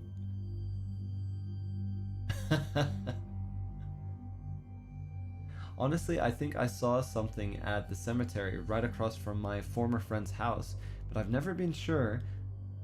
But it looked like the end of a white dress passing behind a tree. Oh, that actually reminds me. That reminds me of something that happened recently. I was driving late at night with one of my friends, and we came to this bridge, this kind of bridge area, and I was driving and just talking to them, and it was all casual, and then all of a sudden they stopped talking, and I was like, eh? What's wrong? And they were just like, did you see that? And I was like, what? Because I was driving, so I was like focused on the road, and they're like, just back there, like just on the bridge, did you see that? And I was like, no. What? And they were like, oh, I swear to God that I just saw like something walking across it, but it was weird. And I was like, weird how? And they were like, oh, it looked like just legs. It looked like just legs. And yeah, these like white legs just walking. And I was like, wait, seriously? And I kind of got a little bit excited, and I was like, okay, hang on. And then like I turned around because like it was the middle of the night and there was no one around. So at the next turn I just turned around. They're just like, whoa, what are you doing? And I was just like, wait, so where did you see it? And I wanted to go see it, but when we drove back, there was nothing there. And I was like, are you sure? You sure it wasn't just a trick of the light? And they were just like, oh, I don't know, it could have been. You turned around. Yes, I did. You guys, I wanted to see it. I was excited. I was like, oh, here we go. Finally, here's my chance to see a ghost, maybe. Ren, survival instincts. What are those? I don't know what those are. Yeah, that just reminded me of that. That happened pretty recently too, actually. But it could have been just, you know, like my car's headlights shining on something. Maybe. I don't know. It can be far worse than a ghost? Like what? What though? What could it have been? Like these legs that looked like they were walking on their own? There's nothing like that in real life. Like it was probably just a trick of the light or something. Bro's so excited to encounter the ghost. I was like, waka waka. I gotta go see. Ghosto ni aimashou. I sometimes see people randomly appear in the middle of the night in front of my car, but when I look back to see if I accidentally hit someone, no one's there.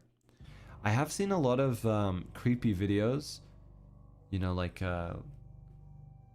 of dash cam footage on people when they're driving at night, and I've seen some weird videos where they see similar things. Like it's like they're driving and all of a sudden there's a person, but they drive like straight through them. And I don't know how to explain away that either. Maybe the videos are edited. I don't know. But yeah, I've definitely heard stuff like that. Curiosity killed the hat, smack my head. No, it's okay. I give him a hug and a woozoo woozoo. Woozoo woozoo woozoo. Please don't kill me, ghost. Alright, well.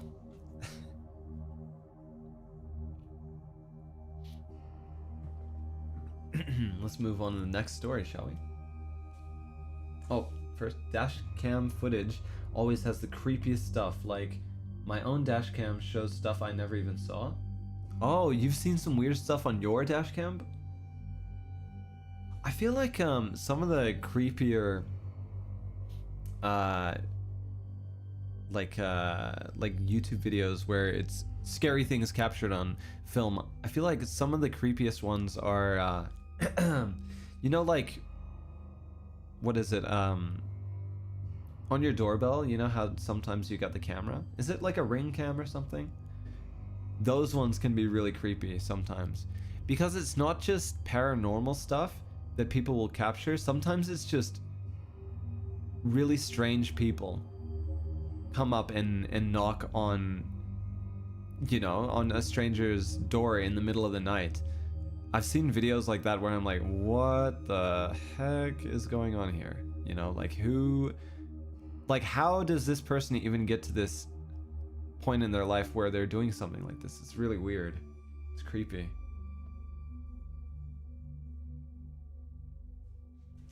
Honestly, my friend doesn't believe in ghosts, but I personally believe that we are absolutely not alone in this world. So yes, I believe in ghosts and the whole shebang.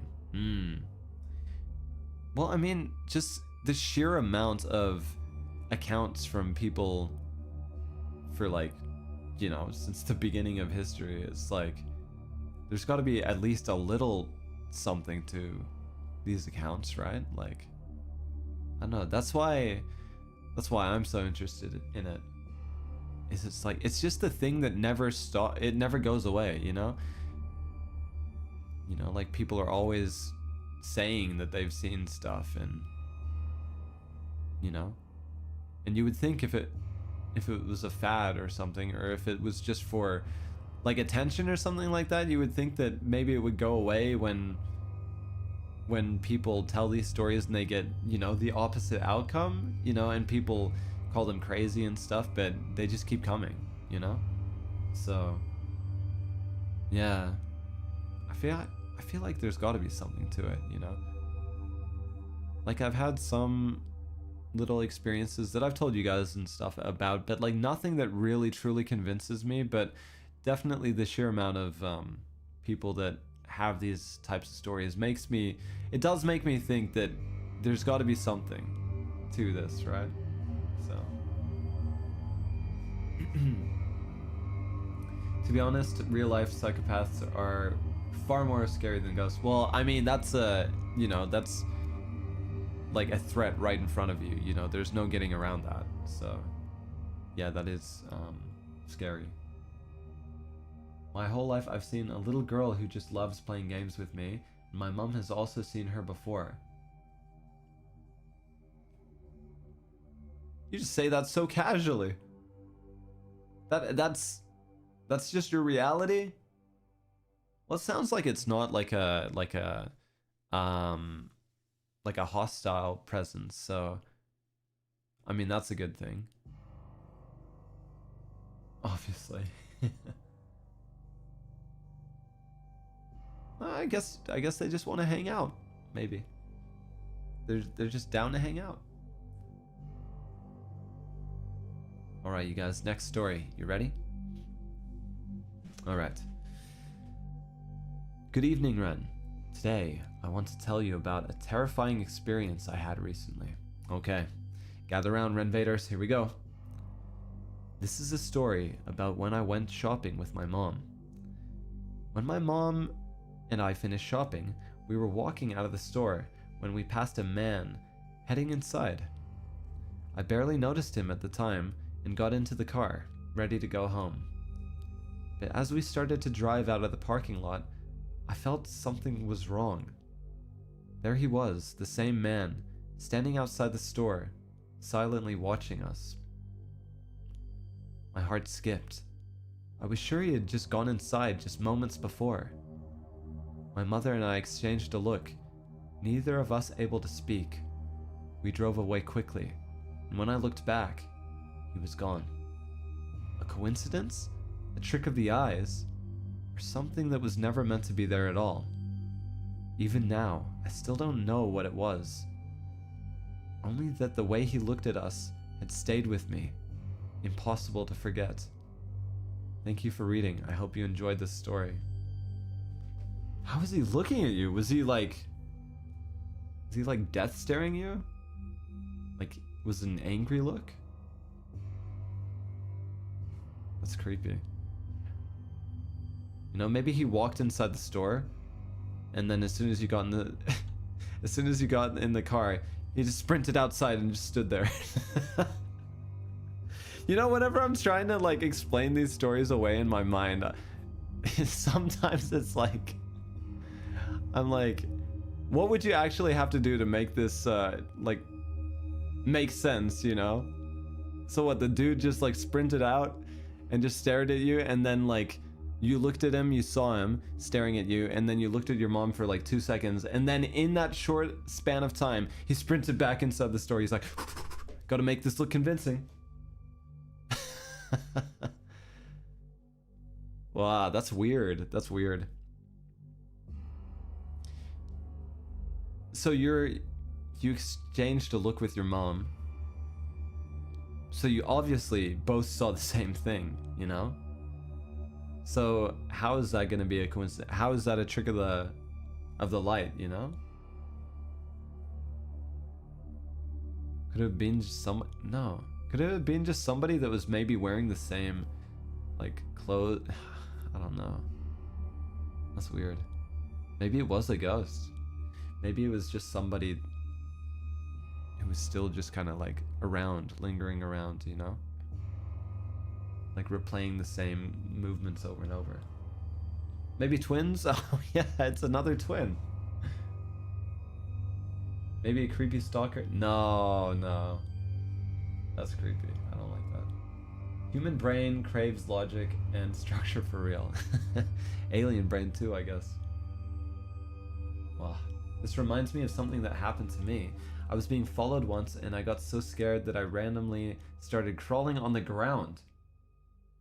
It actually creeped him out and he ran away. You know what? That's actually a strat. Hell yeah. Good on you for the quick thinking, you know? Just out creepy the dude, you know? The creepy guy. Just turn into a demon.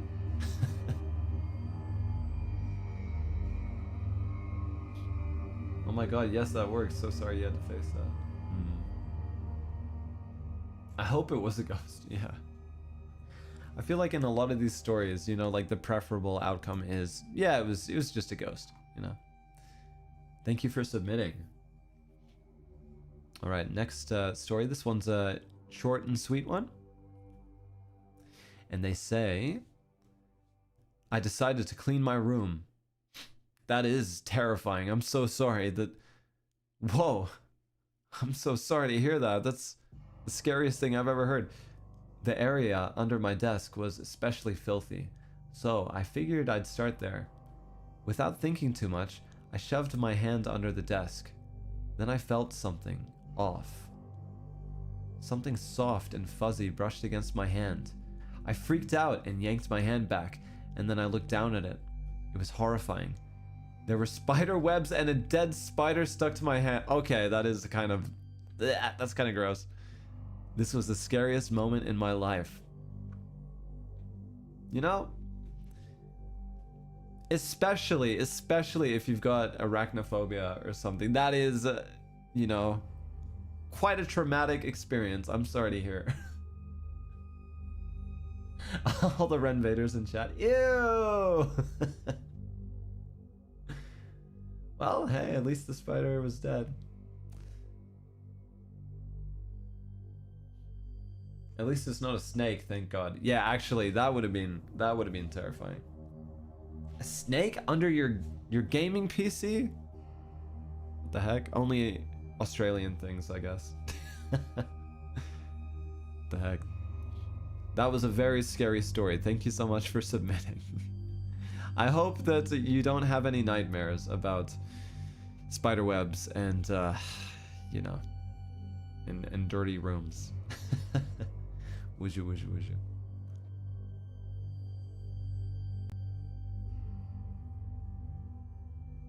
Different genres of horror. Yeah, we're getting everything today, aren't we? This is great.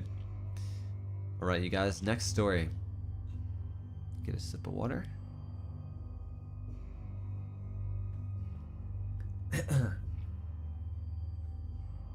Touching a spider directly is gross. I mean, I don't really mind about being close to spiders, and you know, if there's a spider in my room or something, I'll try to get it out with like a cup and a piece of paper or something, you know. But so I'm not super scared by them, but you know, I definitely agree that nobody really likes having a spider like crawling on them, you know? Like if there's ever an instance where a spider like falls on me or something, like I'm still gonna be like, ah! You know? I don't want to kill it though if I can help it. I think that the really tiny spiders and stuff, it's not that bad, you know, like if they get on you or something, you know. But bigger spiders, yeah, I can understand people being creeped out by that. So Ren, you're a different breed. You're not human, Ren. That's true. That's very true. You know. I let the small spiders hang around my room. They eat the mosquitoes, you know? They help you. They're your little friends. I remember the first day in my new room, a big ass spider with a fat ass. Not the spider with the fat ass. Just appeared on my bed next to me. And I, on instinct, just whacked it full first. I don't know what kind it was, but it was big. Damn. You smacked it right on. Well, yeah. I got jump scared by spiders so often in the Netherlands. Oh, there's a lot there? Really? Yeah, they eat mosquitoes, so they be chilling. Exactly. Look, they're not gonna hurt you if you're not gonna hurt them. That's what I think. That's what I think. Alright, you guys. Next story. Here we go. Whoever owns a plushie, don't be mad at me. Oh no. Are they gonna ruin plushies for me? Oh no. I'm just sharing my short, simple story. Smiley face. This happened last year, back when I lived in a shared apartment with my friend. It was late at night. My friend who I shared the room with had already gone to sleep, leaving me still wide awake. I've got work tomorrow morning, so I forced myself to go to bed. Setting my phone aside, I grabbed my white teddy bear, a sweet gift from my neighbor years ago, and hugged it. While closing my eyes, waiting for sleep, I feel something moving and twitching in my hands. Yup, the teddy's hands were moving. Mind you, this teddy bear is just filled with cotton and nothing else. It kept moving, and I was very shocked. I couldn't make any noises to alert my friend because she was in a deep sleep and not feeling well. So whenever the plushie moved, I squeezed it hard in my arms, and I kept hugging the doll. I don't want it out. I just don't want my friend to ask where and why, or even tell her what happened. I kept it a secret from her until now, and safely. The doll already is thrown away now, so I bought a new one. A cute white bunny plushie. It didn't move or do anything. Yet. Oh god. Hey, it was just, maybe it thought... You know how in Toy Story, when there's no kids around, when there's no people around, they come to life and they're moving around and stuff? Maybe your doll, your teddy bear just thought that you were asleep. And it was like, oh, time to go hang out with all the other toys. You know, and it came to life. You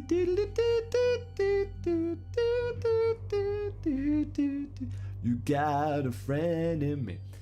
No, probably not. Probably not. I was probably possessed by something. Wow.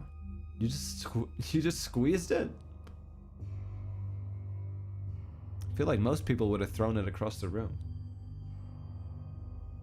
It was a power move. You know, you were keeping it. You were the one in control, I guess. I mean, Toy Story has always been right.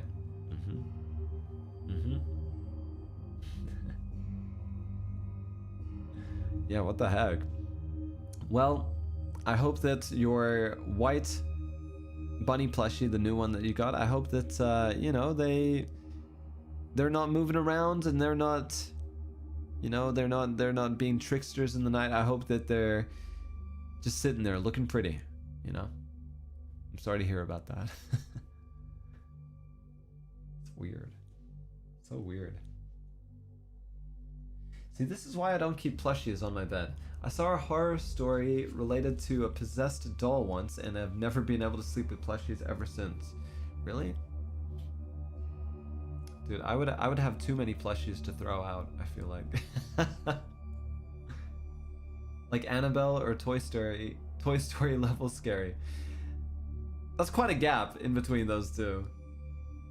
You guys, there's certain like dolls and stuff that I can understand why people wouldn't want them in their house, you know, like you know like dolls of like porcelain dolls and stuff, things like that.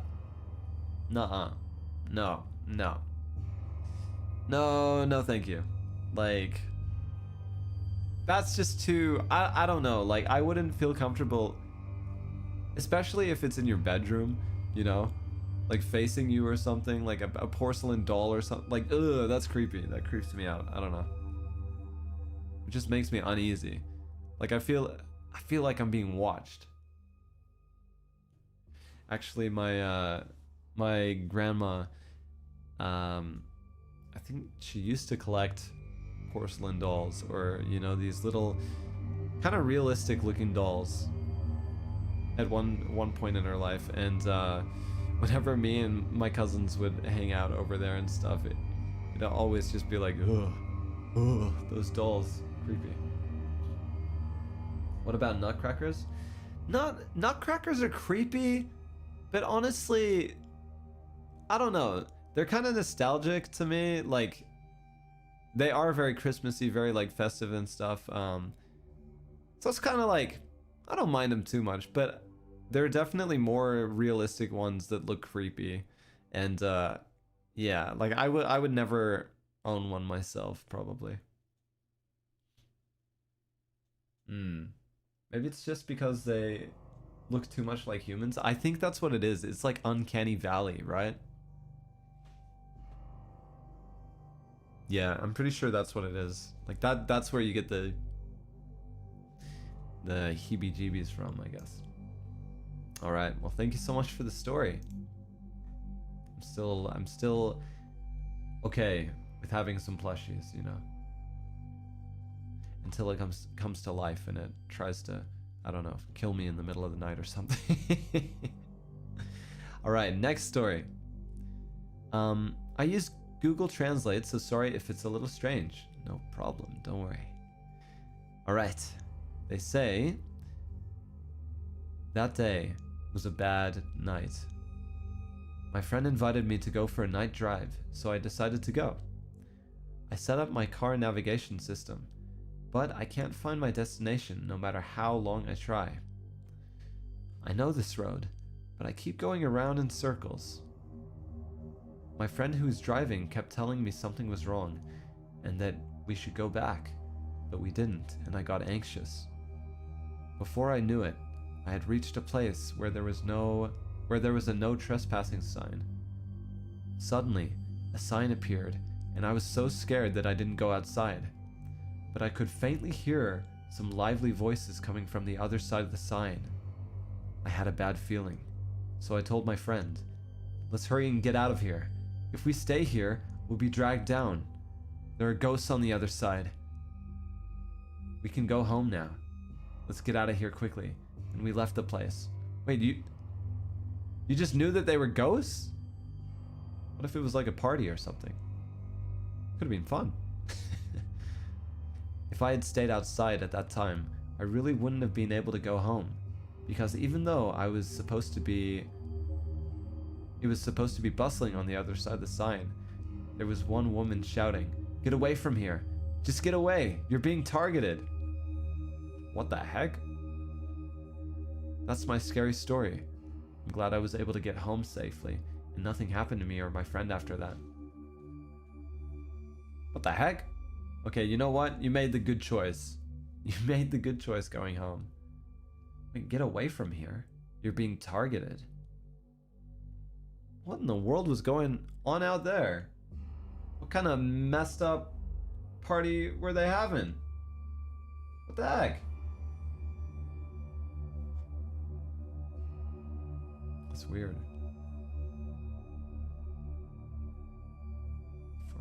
reach the... And it was no trespassing place as well. Okay, so something shifty was going on there. At the very least, something probably not legal. Probably illegal things were happening there. You know, I think regardless of whether it was ghosts or anything like that, I think that you made the right call, you know, like I probably wouldn't have stuck around either. Targeted. I don't like the word, I don't like them using the word targeted there. That really makes me, you know, makes my brain go crazy with like what could they have been doing? Like what was that all about? Well, thank you so much for the submission. Thank you.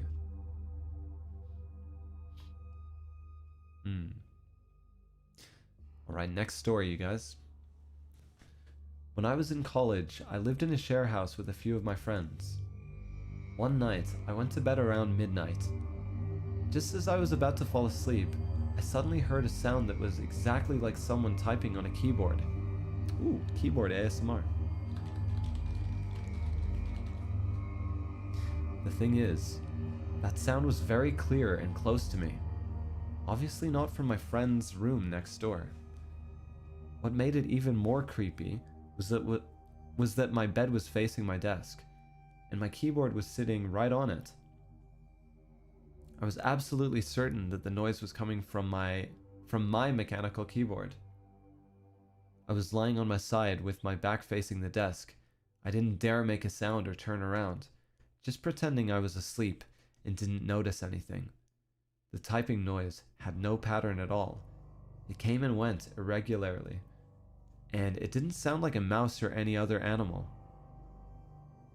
Maybe they were trying to write a story, you know, and they kept having to erase it and think over it. Ren, this is serious. Lock in. Okay. Based on all the horror movies I'd seen, I knew that turning around out of curiosity in moments like that usually leads to something bad.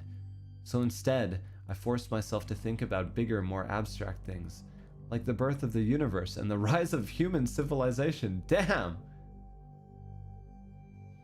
Compared to the vast scale of history and existence, the thing I was facing, whatever it was, possibly a ghost, suddenly didn't feel that important anymore. Yeah, probably not, compared to that. The birth of the universe. Thinking like that, I eventually fell asleep that night. The next morning, while I was walking to McDonald's for breakfast with my friends, I told them what happened the night before. They all stayed up very late, either gaming or watching shows, so none of them had noticed anything unusual around that time. But while we were walking, we suddenly passed a nearby street where a funeral procession was taking place. It was a traditional Chinese funeral, the kind where, before the burial, the family walk along the road, scattering joss paper for the deceased. The timing felt way too coincidental. It was hard not to wonder what I had heard the night before, or to wonder whether it had been connected to this. That night before going to bed, I hesitated for a long time, but eventually decided not to put my keyboard away. I thought that if I did, and I still heard the typing sound, that would be even more terrifying, because I'd have no idea where the sound would be coming from. Fortunately, I never heard anything again after that. I like to believe that what I encountered was just a ghost who enjoyed playing games. Thankfully, it didn't feel like it was out to hurt me. This was probably the closest I've ever come to experiencing something truly supernatural. Yeah, and literally the next day as well, you know, like seeing the funeral. Yeah, it would be hard to kind of disconnect those two things from your mind, right? Especially when you're looking for answers, you know, after experiencing something so weird like that. I don't know. The ghost was a gamer? Yeah, the ghost was he was just gaming, you know, playing a little bit of, I don't know, he was playing some Overwatch or something, I don't know. What if the ghost was a typist or like a clerk or something? You guys, my headcanon is that the ghost was just trying to write, you know, he was trying to write his book. Maybe an autobiography, you know, maybe about his life, you know, but he kept stopping and thinking about like, no, I can make this sound cooler. He'd be like,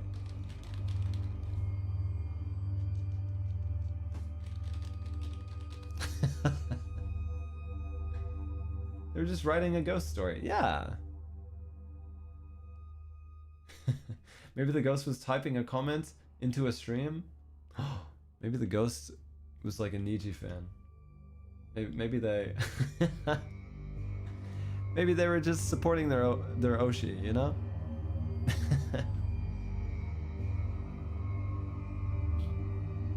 Oh, that's a strange one. It's a strange one. Dude, it would have been so hard for me not to look at the keyboard though. Like I would be double checking, triple checking that shit. Like I couldn't close my eyes. So many of these stories where you guys are like, nope, I didn't dare look at what was making the noise. Dude, if that was me, I would be daring. I would be looking at that noise. I'd be like, what is that? What the heck is that? I gotta know. Otherwise, I wouldn't be able to sleep. You know? I wouldn't be able to stop thinking about it until I figured out, like, what in the world it was, you know? They were playing Valorant? It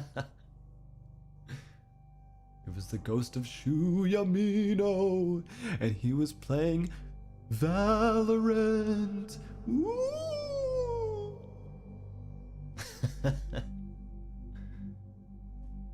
Oh, it could be a crime story like the ghost was murdered and trying to reveal the truth.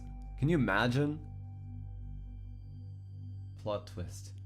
The story was written by the ghost themselves. Hopcon, pew pew pew. Wow. Well, thank you so much for the story. Alright, next story, you guys. When I was a kid, I went on a beach trip with my family, and it had been so long since I had been to the beach, so I was very excited to just jump in. Once I got that sunscreen on, I was ready to race with my cousins to the water. As we were playing, the adults were making a barbecue. After some time, they told us kids that it was time to eat, and everybody but me left the water, since I wanted to spend a little bit more time in there. So I kept on playing, and before I knew it, I was far in the right side of the beach, the deep side. Oh, be careful. My foot couldn't touch the ground. I tried swimming back. I rushed and I was breathing heavily and thinking, please let me get over there. I did scream, but since it was packed with people, no one could hear me, and my family were on the left side of the beach. Oh shit. All I saw was my family eating. Then, as some waves kept pushing me and going over my body, I went into this slow motion mindset. Then remember something from the TV. Don't panic, it will make it worse. So I took a breath. And then, so I took a breath so I could go under the water. I dug my foot into the sand, in my hands as well, and climbed onto the sand, and then timed when the wave went over me to get more air, and then went under when it pushed forward. I swam along with the wave. I made it out. After coughing some water out, I just walked to my family like nothing happened. And no, I didn't tell them I was scared how they would react. I know I probably should have, but I was a scared kid. But I got to eat some delicious food and still had a good time. Well, that's good. Dude, that is, I feel like that's every parent's worst fear, you know? Is like being at the beach and then, and their kid just like getting into trouble.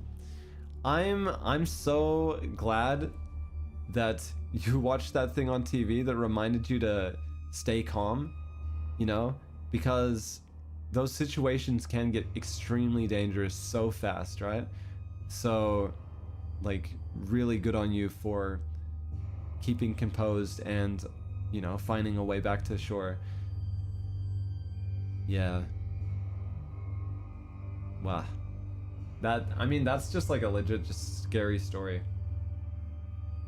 My thalassophobia could never. Oh god.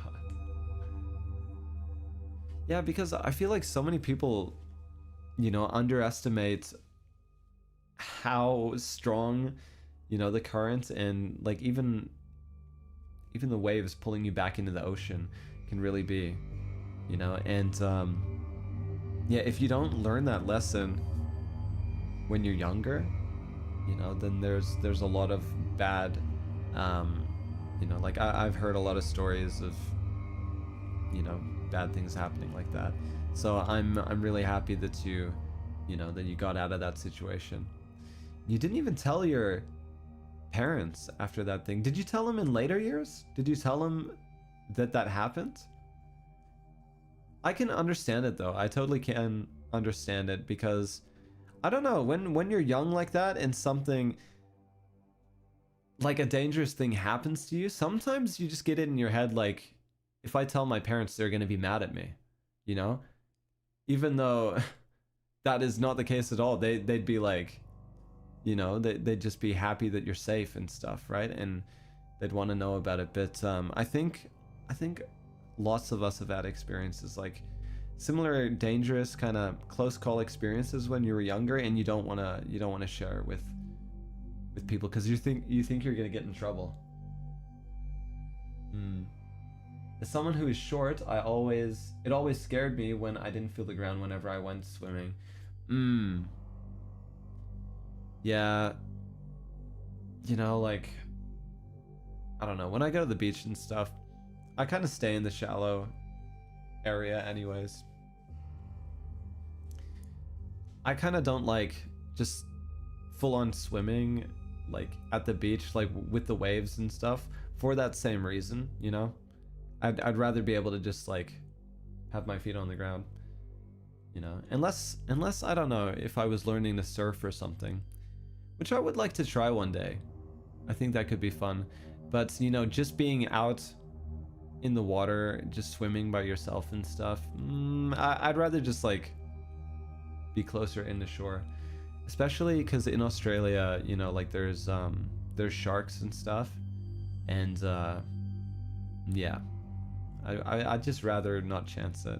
You know, I go in the water to just cool down and stuff, not really going into to swim heaps, you know. But I think surfing could be fun. I'd like to learn that one day.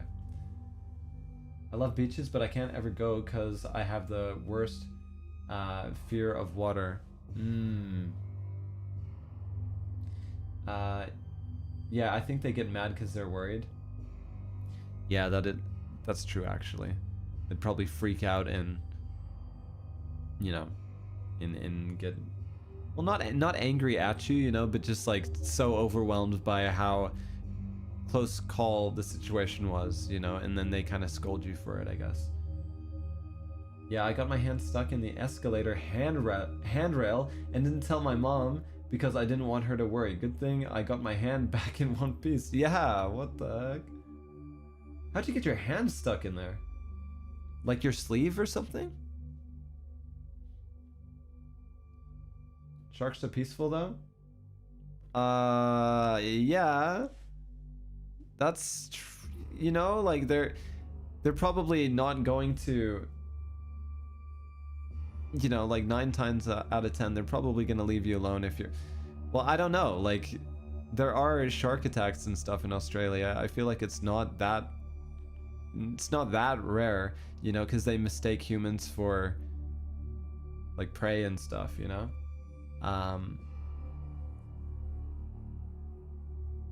Yeah, I don't know. I wouldn't want to chance it with a shark. I'll just say that. No. My entire hand got sucked in the moving thing. What? That would have been so scary. When you were a kid as well?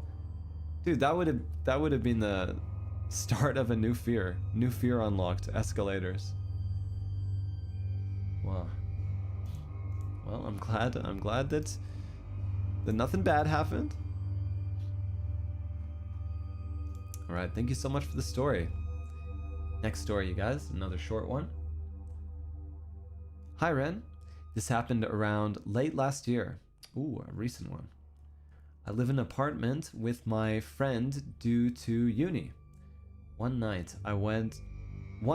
when I was about to go to sleep, I think it was around 1 or 2 a.m., I heard something hitting the floor above me. I would describe it as if you took a wooden chair and banged it against the floor. Non-stop, the banging kept going on, and right above my head, at some point it sounded like it was moving around the parameter of our room and then returned to bang right above my head. As I am Muslim, I said a little prayer that my mom taught me in case supernatural things like this did happen, and in an instant, the banging stopped. I asked my roommate the next day if she heard it, and thankfully she did, so I wasn't going crazy. Safe to say, I was hella freaked out that night, and it still sends me into a panic whenever I tell the story to my friends and family. Anyways, thanks for reading, Ren. Thank you so much for the submission. It sounded like a wooden chair banging against the floor? Okay, like, maybe something quieter, something a little bit, you know, like not as crazy as that. I could explain away, but something sounding like a chair banging against the floor. Like, what in the world? So it was so it would have been from the room, yeah, the room above. So I guess it could have been like neighbors or something, right? But still, like around 1 or 2 a.m. And it is kind of the timing of it stopping after, you said a prayer as well, is kind of like, what is that all about? Yeah. Well, I'm glad that your friend heard it as well, at least, so you actually had somebody to be like, nope, this actually did happen. Believe me, okay? I'm not going crazy. Yeah. 1 or 2 a.m. I feel like if there were other people, like that would have woken them up as well, right? You're not gonna sleep through what sounds like a wooden chair just constantly banging against the floor, you know? Thankfully it worked. Yeah, definitely. Renvaderz are such excellent storytellers. Yeah, you guys are. Thank you so much for the submissions. I'm really enjoying these, so thank you so much, everybody. Well, thank you so much for that story. I'm glad it was a happy ending in the end. Okay, next story. This is a real story from my childhood. My mother's side of the family have been blessed with supernatural eyes since the day we were born. Oh, so like this ability that people are talking about? Where they can see things, I guess. But if we aren't interested in learning to develop it, the ability will gradually fade away as we get older. Usually, until we age 20, we will gradually see them less and less often. Most of us can see creatures I'd like to say come from the other side of the world. But since no one actually learns how to sharpen the ability, we grew so foolish about it that most of the time we can't distinguish between them and real people. What the heck? There are lots of encounters I had until I was 25 years old, before I finally lost the ability. The most scary one that I actually cried so hard I got a fever the whole night when I was 3. Yes, I remember that vividly. I can even remember the first time I learned how to walk. You've got a good memory. I can't remember the first time I learned how to walk. I was carried up front by my father. My head was on his shoulder facing the back.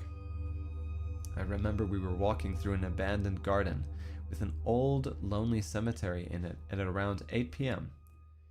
They said no one knows who was buried there. It was there already. At that time, I saw something from far away, walking fast. It got right in front of me in a matter of seconds.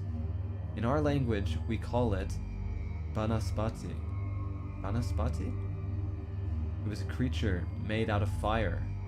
Its body is burning in a raging fire, and when it stuck out its tongue, instead of saliva, it was dripping with burning red liquid, like lava. I was so scared, I cried, and my father didn't have any idea what happened to me. I was burning with fever the whole night after that. What in the world? You know when... Oh, that's the end of the story as well. You know, when they said that their mother's side of the family had that kind of supernatural gift, my first thought was like ghosts or something. Like, it sounds like these crazy creatures that they can see. What in the world? I feel like if I saw stuff like that, then I would be more inclined to want to develop that ability. But I guess maybe for this Renvader, maybe it just seemed more like a burden or something that they didn't want to see anymore, you know? And I guess, you know, eventually they just lost the ability. Wow. I can't even imagine seeing something like that in real life, you know? Sounds like something straight out of a horror movie. Wow. Thank you so much for sharing with us. Thank you. Hopefully that fever didn't last very long. It's scary, especially when you're a kid, you know? Probably so confused. You're like, what in the world is going on? Alright. Let me get a sip of water.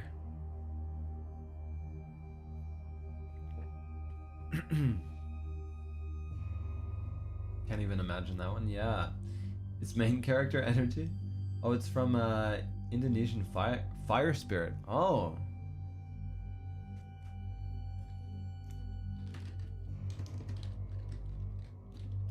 Fire spirit.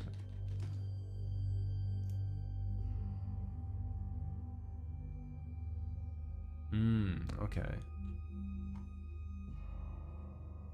Oh, yeah. Picture that I'm seeing kind of, it looks like this big, like, fiery, like, bug or something. Like bug / demon or something. I don't know. I don't know what to make of that. That's weird though. Very strange. Yeah, my friend who can see things said that they were said that when they realize you can see them, they won't stop pestering you. Oh. They just stick around. Like a bad smell, I guess. Blah. Weird. Alright, you guys, next story. Back when I was a teenager, I've been so sold on playing video games, and my older cousin that's also a player always let me borrow his stuff. One day, that guy said, "Yo bro, I got something better on me. Wanna try it?" Now I actually don't remember his exact words, but meh. We went to check out what he was talking about, and it turned out to be an 18+ video. Oh no. Guys, this is the scariest story yet. Now hold on. I was a healthy young boy, and also, what kind of teenager would reject this opportunity? Lamau. So after he got a good reaction out of me, he then proceeded to show me more of it. those videos that were downloaded. And let me download just some of it, since he didn't want anyone to take away his quote-unquote favorites. What is your cousin getting you into here, huh? What a bad influence. Okay, so anyways, one night, since I was a perfectly healthy young am I gonna be able to read this out on stream? I've decided I'm gonna proofread this. Hang on a sec.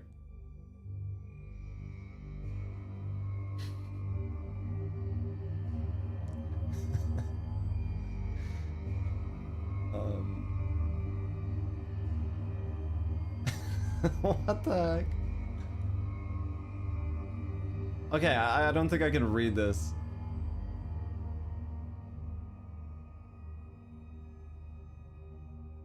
No, I can't. Look, that's quite a scary story, but I don't think it's a scary story that I can read on stream. Like, end the story saying, yeah, that's all. Also, I fell asleep midway during the night, so at least I wasn't. Okay, I wait, what happened? Okay, so something about like Lego pieces. No, I can't read this. Sorry, maybe in a different type of stream. But could you summarize it or censor things? Okay. So his cousin, essentially 3 things happened. His cousin was a bad influence, and then there was a Lego block involved or something, and then well, I kind of skimmed the rest of it, but I don't think that I can. Let's just move on. Next story. Thank you so much for submitting. Probably can't read that one out though, but that's very terrifying. I'm so sorry to hear. Okay, next story. Forget it. Yeah, it's like that one possessed person who was just like, forget it, and moved on. All right, next story. Because I was afraid they wouldn't believe me and would think I was overreacting, I never told anyone about these things. My strange house, when I was 11 years old. I poked my head out from under the covers and made eye contact with a pair of glowing red eyes in the upper left corner outside the window in the pitch black room. That's when I knew something was wrong with this house. At first, I thought I was seeing things, but after blinking over and over again, I found that they were still there, glowing motionlessly. I panicked and covered my eyes with a blanket and went to sleep. I regret not getting up to check the time. Those red eyes only appeared once.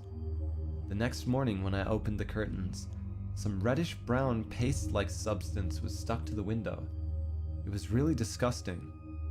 After that, every night around midnight, the legs of the table in my room, they were hollow, cylindrical, and metal. They would make several noises. The kind of sound you'd get from hitting them hard. It woke me up every time. A few times when I went to the bathroom in the middle of the night, I could hear footsteps. I was sure of it, coming from far away and getting closer outside the bathroom door. And it wasn't my family either. Finally, they stopped at the door. So with the thought that I was going to die, I opened the door, but there was nothing there. And the faint face of a man I saw through the mirror. Fortunately, I rarely live there now. Wait, you saw a face of a man in the mirror? With glowing eyes? Let's find out. A few days staying at my grandma's house during the summer vacation. When I was 10 years old, I stayed at my grandma's house for a few days. One night, my grandma urged me to go back to bed, as she started to watch the TV. After turning the lights off, I lay in bed. It was so dark that I could only vaguely see something hanging from the ceiling beam. I closed my eyes, and suddenly felt a gust of air blowing across my right cheek. I suddenly opened my eyes and saw the hanging object swaying slightly. The door and the windows were tightly closed. Then I heard whispering. I closed my eyes, hoping it was my imagination. But the sounds increased, and I could feel someone blowing air on me. I thought, holy shit, am I being haunted? I was terrified and shouted for my grandma to come to my bed. Only when she opened the door did those things appear. Oh, did those things disappear? I breathed a sigh of relief, realizing I was covered in sweat, and my heart was pounding like it was going to explode. I still visit my grandma sometimes, but I haven't stayed in that room again. And I don't blame you. And I don't blame you. I would seal that room off. I would seal that room off. Nobody's going in that room anymore. We don't talk about that room. That room doesn't exist. It almost kind of sounded like... Well, no, not really actually. Like sleep paralysis, because you've got a few more elements and stuff, you know? Like the gust of air blowing across their face with no draft. There's so many stories like that where it's just like there's no like source where the air could be coming from. So like, what is it, you know? What is making that happen? Holy shit, am I being haunted? I was terrified and shouting for my grandma to come to my bed. Yeah. What the heck? Put like 7 locks on it? We call the room Bruno from now on, so we don't talk about it. We don't talk about Bruno, no. We don't talk about that room, no. What the heck? You know, I love seeing my grandma and stuff, but if that experience happened to me, you know, like I would probably feel a little bit of resistance going over to grandma's house, not gonna lie. You know, like sure, you get grandma's cookies, but you also get like the ghost that is haunting, you know, the guest room as well. So I don't know, is it worth it? It might be for the cookies, honestly. Thank you for the submission. Thank you very much. Creepy. Right, next story. Hi, this happened when I was about 4 or 5 years old. I know our old house and the neighborhood around it were said to be haunted, but whatever lived there never harmed us. I always slept next to my mother. My mattress faced a large window at the foot of the bed. There were no curtains, nothing to block out the night. Outside the window was a narrow open space where we used to dry clothes. Beyond that stood the tall, closed wall of our neighbor's house, like it was pressing in. I grew up in a tropical country where nights are usually warm. I often woke up in the middle of the night for no reason and then tried drifting back to sleep. That night was different. I woke suddenly, and a deep shiver ran through me, not from cold, but from fear. Something made me look towards the window. That's when I saw her. Outside, a woman dressed entirely in white was moving slowly across the open space. Her clothes seemed to glow faintly in the darkness. She looked like the Chinese goddess, Guanyin? I hope I pronounced that correctly. She walked calmly past my window. There was nowhere she could have gone, because that space had only one way in and one way out. It was surrounded by walls. I couldn't move. I squeezed my eyes shut and pretended to sleep. After what felt like a long time, I dared to open my eyes. She was standing inside the room, right in front of me. She had opened the window. She hadn't made a sound. She was just there, watching. I don't remember her face, only the overwhelming fear. I gathered all my strength, turned around, and hugged my mother. I shut my eyes again, waiting. When I opened them again, the room was empty. The cold was gone.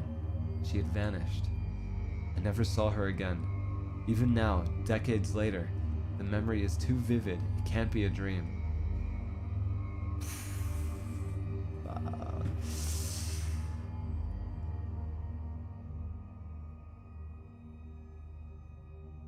You know, and then you probably woke up the next day and told your mom, and your mom was probably just like, "Oh, sweetie, it was just a dream. Don't worry about it." Woozoo, woozoo, woozoo. What the heck? Okay, I was not expecting for them to say that they would suddenly appear in their room. I thought it was just going to be that, you know, that it didn't make sense that they could be out there, and then it's like when I opened my eyes, they were gone somehow, you know? But no, appeared right next to you in the room? Fuck that. Oh my god. No, because opening your eyes, hoping not to see anything, and it's right in front of them. Like, okay, you know what? It's for moments like these that it makes sense why a lot of the Renvaderz in their stories are saying, like, I closed my eyes and I just kept them shut for the entire night, you know? For the entire night. I'm not checking, I'm not giving it the chance to manifest in front of me and scare the shit out of me, you know? That makes sense. I would have been like the person in this story, though. I definitely would have opened my eyes, you know? And then I would have seen the lady, the scary ghost in front of me, and I would have been like, mwah! No, no, no. No, I wouldn't in that situation. I think I would die. If they would probably kill me. If you don't look at them, they can't see me. Oh, if I don't look at them, they can't see me. Oh yeah, it's like a T-Rex. If you don't move, they can't see you. Riz them? Of course you would kiss it. I'm just like, how are they in the yard? How are they in the yard? I blink and they're in front of me and I'm like, hey. You come around here often? And then they'd probably kill me. You guys, I would die if I was in a horror movie. We all know this.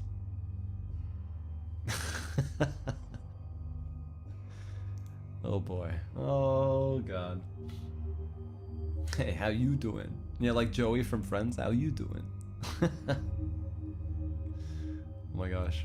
Alright, thank you so much for the story, though. That was very scary, actually. Not gonna lie.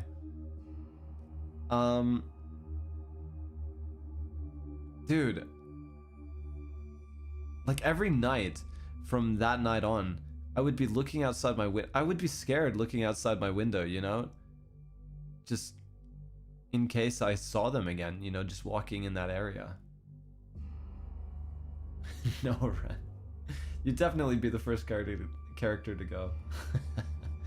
God damn it. Alright, next story. A bit short story here. When I was young, I got lost in a big park. So I was confused and I cried, oh. And then I was approached by an unfamiliar man. I don't know this man, but he called my name. I thought, have we met somewhere before? But I couldn't remember him. Of course, because I had never met him. Right after, my parents found me and the man left. I'm Japanese as well, so my English might not be correct, so sorry. I'm alive now, and I love you, Ren. Oh, I love you. Thank you so much for the submission. Arigatou gozaimasu. Kawaii. Daijoubu? Daijoubu? Wuju wuju wuju. That's creepy. Where did they hear your name from? That makes me think that... Oh. I don't like that thought, though. Maybe he had heard your parents talking to you or something before, and maybe... Oh, whatever situation this was, that's not... I don't like it. I'm glad that your parents found you in that moment. I don't want to imagine what, you know, like a different outcome. Creepy. Super creepy. Short and sweet story, but I mean, that still makes your skin crawl, doesn't it? Thank you so much for submitting. Alright. Next story, another short one here. We got a couple short, sweet ones. Alright. I always sleep with a Vanta stuffed animal on my bed when I go to bed. Oh, hell yeah! Let's go! I love Vanta. But I didn't see them in the morning. Vanta, where did you go? Vanta Pape? I thought I had lost it, so I desperately searched for it. I couldn't find it for 3 days. But one day, I was sitting in a chair and playing games, and suddenly, it appeared at my feet. Oh, Vanta, plushie, what are you doing down there? What are you getting up to, you little scoundrel? Then, I got scared of stuffed animals and decided to put your stuffed animal and the Vanta stuffed animals on the fixed shelf. No! No, we've been banished! Vanta, what have you done? Now we're stuck up here on the shelf. So far, your stuffed animal has done nothing wrong. Then why is he punished for what the Vanta stuffed animal did? Huh? Vanta? Well, that's the end of the story. He went to save the day. He's a hero after all. He went to save the day, but he got us both in trouble. Now we're banished at the top of the shelf together. Oh well. It's like me and Vanta, we're like Woody and Buzz. Just you know, just banished to the shelf for the rest of our existence though. You got a friend in me. Silly old Vanta. Thank you for the story. It was very scary. Very scary. I can't believe the Ren Pape got punished. And he didn't even do anything wrong. He'll never touch grass again. Oh no. No, that is the scariest story I've heard so far. Alright, next story. Okay. I got 2 stories that freaked me out. Ooh, 2 stories. Let's go. Double whammy. I'll tell this one because it was my first. Back when I was in sixth grade, I had a native English teacher, and he would come to our house and essentially talk to us in full English so our pronunciation could get better. Oh, that's awesome actually. The lessons continued for about 4 years, and around my 3rd year with him, he got me hooked onto Supernatural. I love that show too. Being the folklore mythology nerd I am, I liked it very much. To the point, instead of doing the lesson, we ended up watching almost the entire 15 seasons of the series. I graduated middle school around the time we reached season 13. Oh my gosh. Around that time, I was at the end of my 3rd year of middle school, 4 years with him as my teacher. We were having our lesson, watching Supernatural as usual. At some point, we had to pause the episode because my teacher had to go to the bathroom. Keep in mind, my house has 3 floors. 3 floors? What the heck? Oh, like a basement too? The top one was the most freaky at night, and the one most definitely haunted. The 2nd floor was where I have my lesson, and where my bedroom was. The 1st floor was the rest. The 2nd floor had 2 guest bathrooms, one near the stairs and one near where I have my lesson.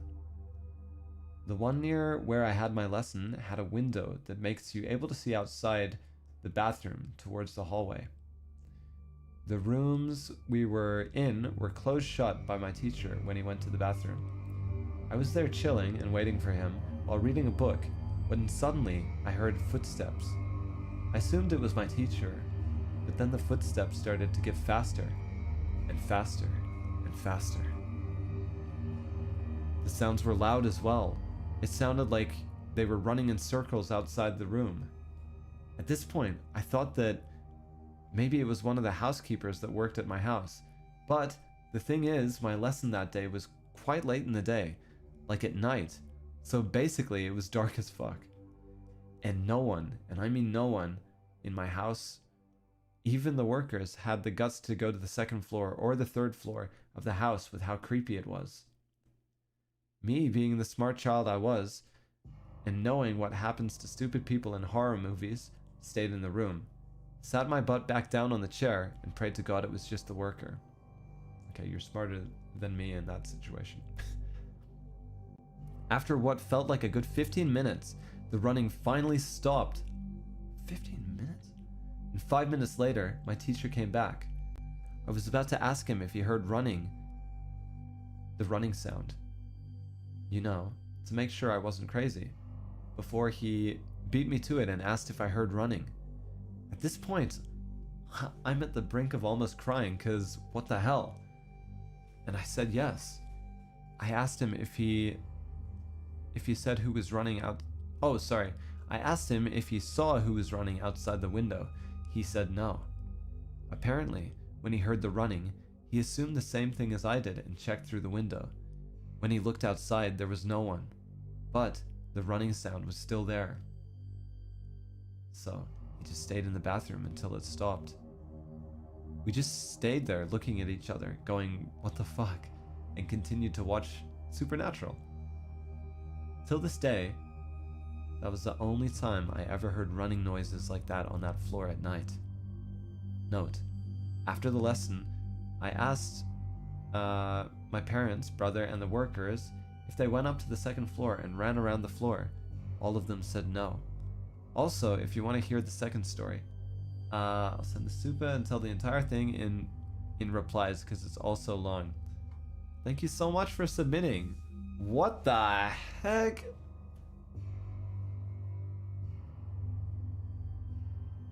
You know, that ghost just really wanted to get some late night exercise in, I guess. You know, he was just...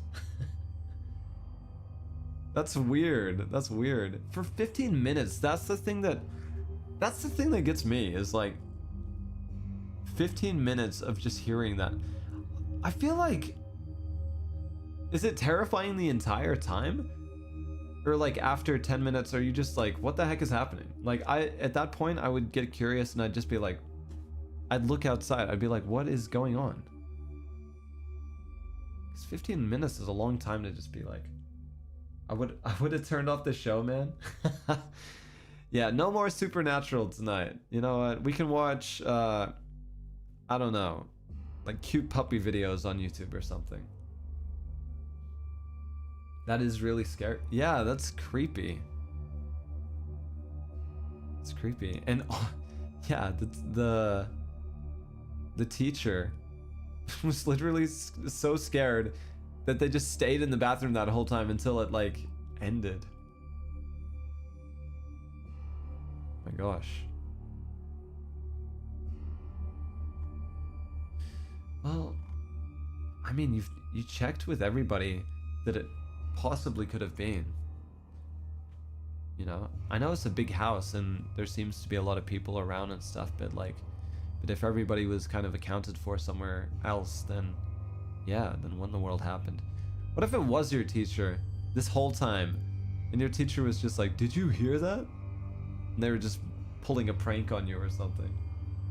That'd be pretty messed up. No, because after some time I would have gone out to check too, or called my parents. Yeah, like, I know that you can get scared stiff in those situations, you know, like there's some people that in a situation like that, you just freeze up, you know, and you'd just be unable to move. But if it goes on for long enough, it kind of makes me think like, you know, wouldn't you call for help or something? Like, no, maybe it was just so weird and so out of place that you literally had no idea how to react, you know? Ghost be doing some cardio. He's just getting some light cardio in, you know, 15 minutes, nothing crazy. Right outside your door, you know. Well, he also wanted to watch Supernatural at the same time, you know? He was kind of like looking through as he's jogging. He's like, yeah. Sam and Dean back at it again with the assault circles. Hell yeah. I watched that show a lot as well when I was younger. It's a good show. The first few seasons I remember anyways. Thank you so much for submitting. All right. Next story.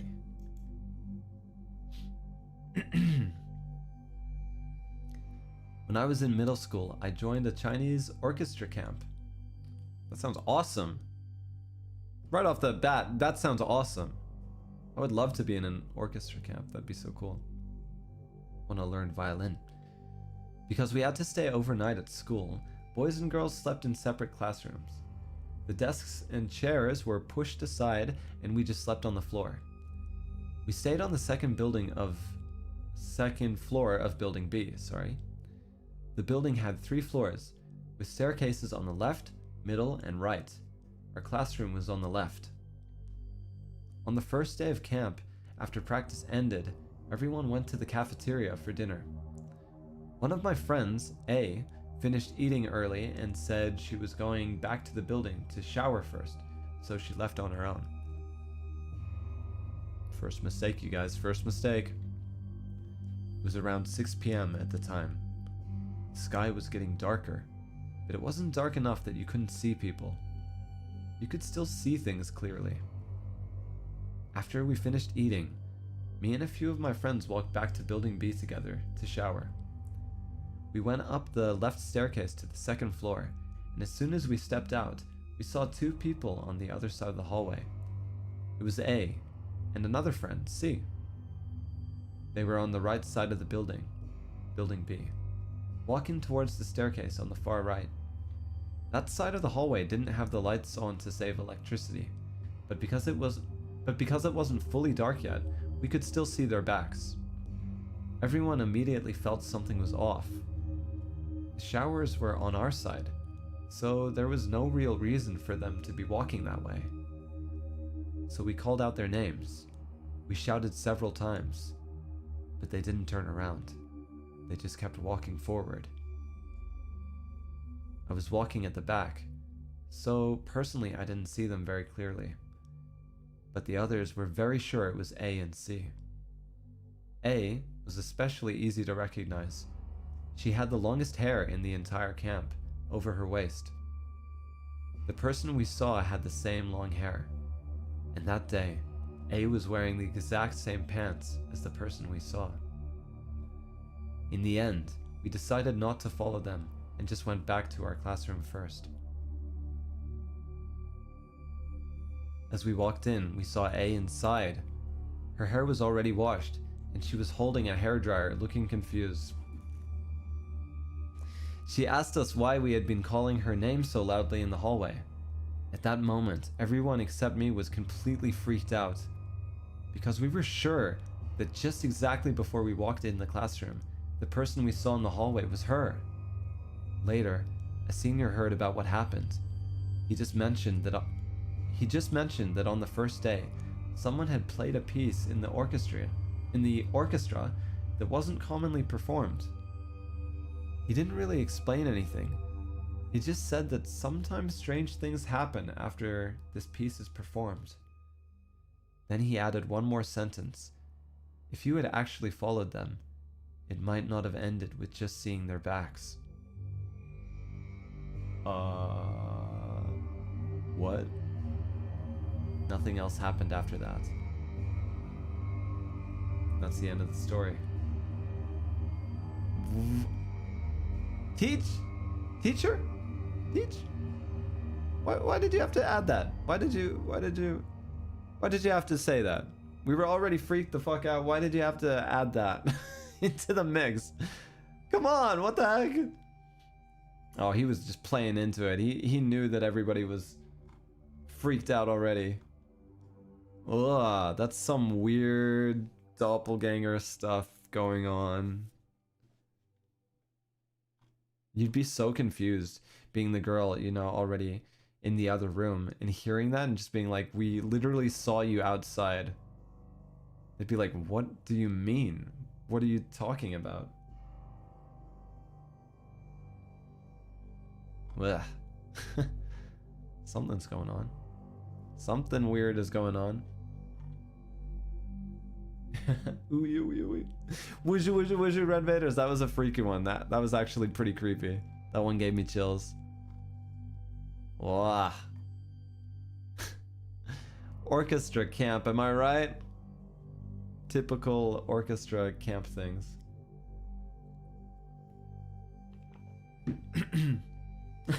Honestly, yeah. Identity theft is not nice. Yeah, exactly. Doppelgangers Can you guys chill, please? Can you guys relax?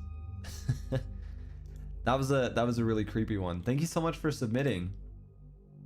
Whoa. Did you stay in the club much longer after that, or did you decide to leave? I wonder. Well, never split up when something strange is happening. Didn't they say as well that it was just that girl that went back? Or they went back with C as well? Oh, I guess they went back together maybe. Yeah. Wonder what the other person's reaction was. Probably the same. They were probably like, what are you talking about? You guys are crazy. I don't know what you're talking about. Schools at night are even scarier. There is something really off-putting about seeing your school at night, you know? I agree with that. Something kind of cool about it too, though, but definitely creepy. It's like you shouldn't be there, you know? Alright, next story.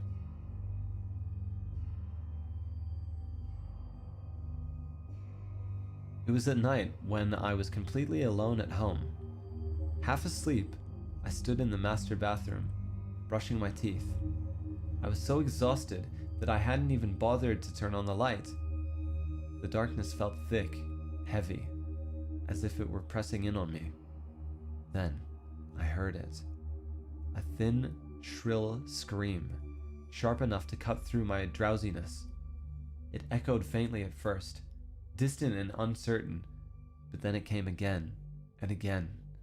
Each time, it crept closer, clearer, more deliberate, as though something were slowly approaching me. I'd jump out the window. Just saying, I'd jump out the window. Still dazed, I instinctively thought it was my little sister fooling around, but when I looked towards the dim outline of the living room, a cold realization struck me all at once. She wasn't home. My breath caught, and then I understood. The screaming wasn't coming from the hallway or the rooms beyond. It was coming from the heater vent directly above my head. Whoa! What the fuck? Get out of there! Dude, throw your toothbrush at him. Oh my god, what the heck?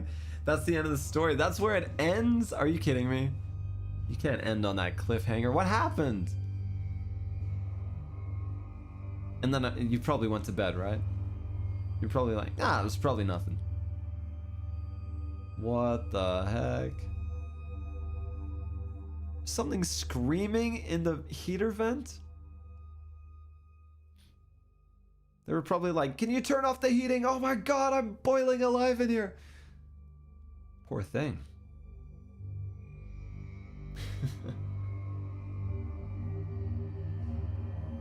That's weird.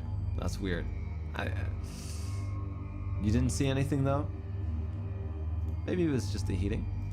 It was just, you know, it was just old. It needed repairs.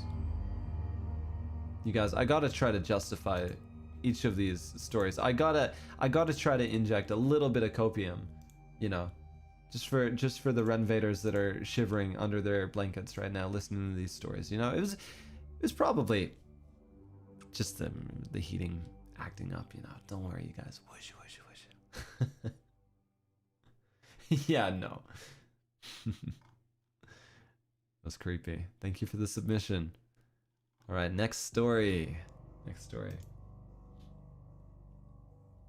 I'll probably do a few more, you guys. I think we're getting to the tail end here, but these have been really good. Thank you guys so much for the submissions. We still have so many stories remaining, so this is definitely going to become a series, you guys.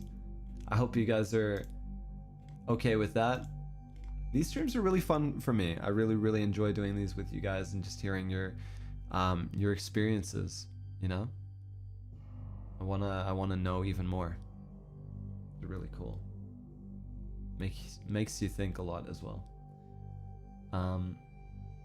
Hell yeah, we're also enjoying this. Good. Will there be more? Yep, there will definitely be more streams. So hope you guys look forward to them.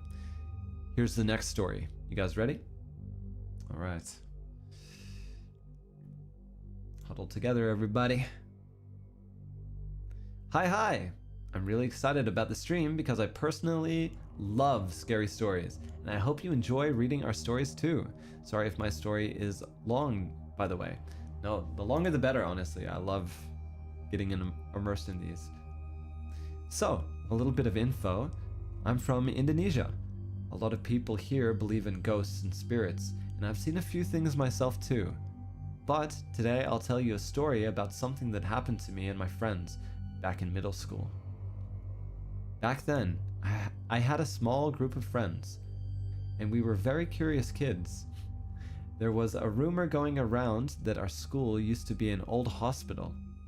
Teachers even tried to scare us by saying things like, yeah, don't wander around alone, especially near the old buildings, unless you want to get ghosts to eat you. Of course, me and my friends went to the old buildings anyways. Haha. Oh my god, you guys are rebels. There was an abandoned part of the school that was under construction. Just stopped. And they just stopped because they ran out of funds. It was left unfinished, dirty, dusty, and completely unused. We went there after school, around 5 to 6 p.m. What are you guys doing? You guys are really daredevils. You guys are rebels. Around the time, a lot of people here believe ghosts started roaming around. It wasn't dark yet, so we weren't really scared at first. While exploring, it honestly felt creepy in a normal way. There's dust everywhere, bugs crawling around, even dead rats. We were just walking, talking, and even joked around to calling the ghosts out. Oh boy. Sounds like a group of Rens. You've just got a bunch of Ren Zottos just enabling this. Okay. Then we went a little too deep into the area. There were some parts of the building that was really dark, like pitch black from afar. We dared each other to go inside and decided who would go first by doing hompipa, kind of like rock, paper, scissors. The one who lost was actually one of the brave kids among us, so she just laughed and walked in. At first, we were all laughing and joking outside. She was laughing too, made some ghost sounds and all until she suddenly went quiet. We stopped laughing too. We called her, but we didn't dare to get closer. The next thing we knew, she ran past us so fast we couldn't even see her expression back then.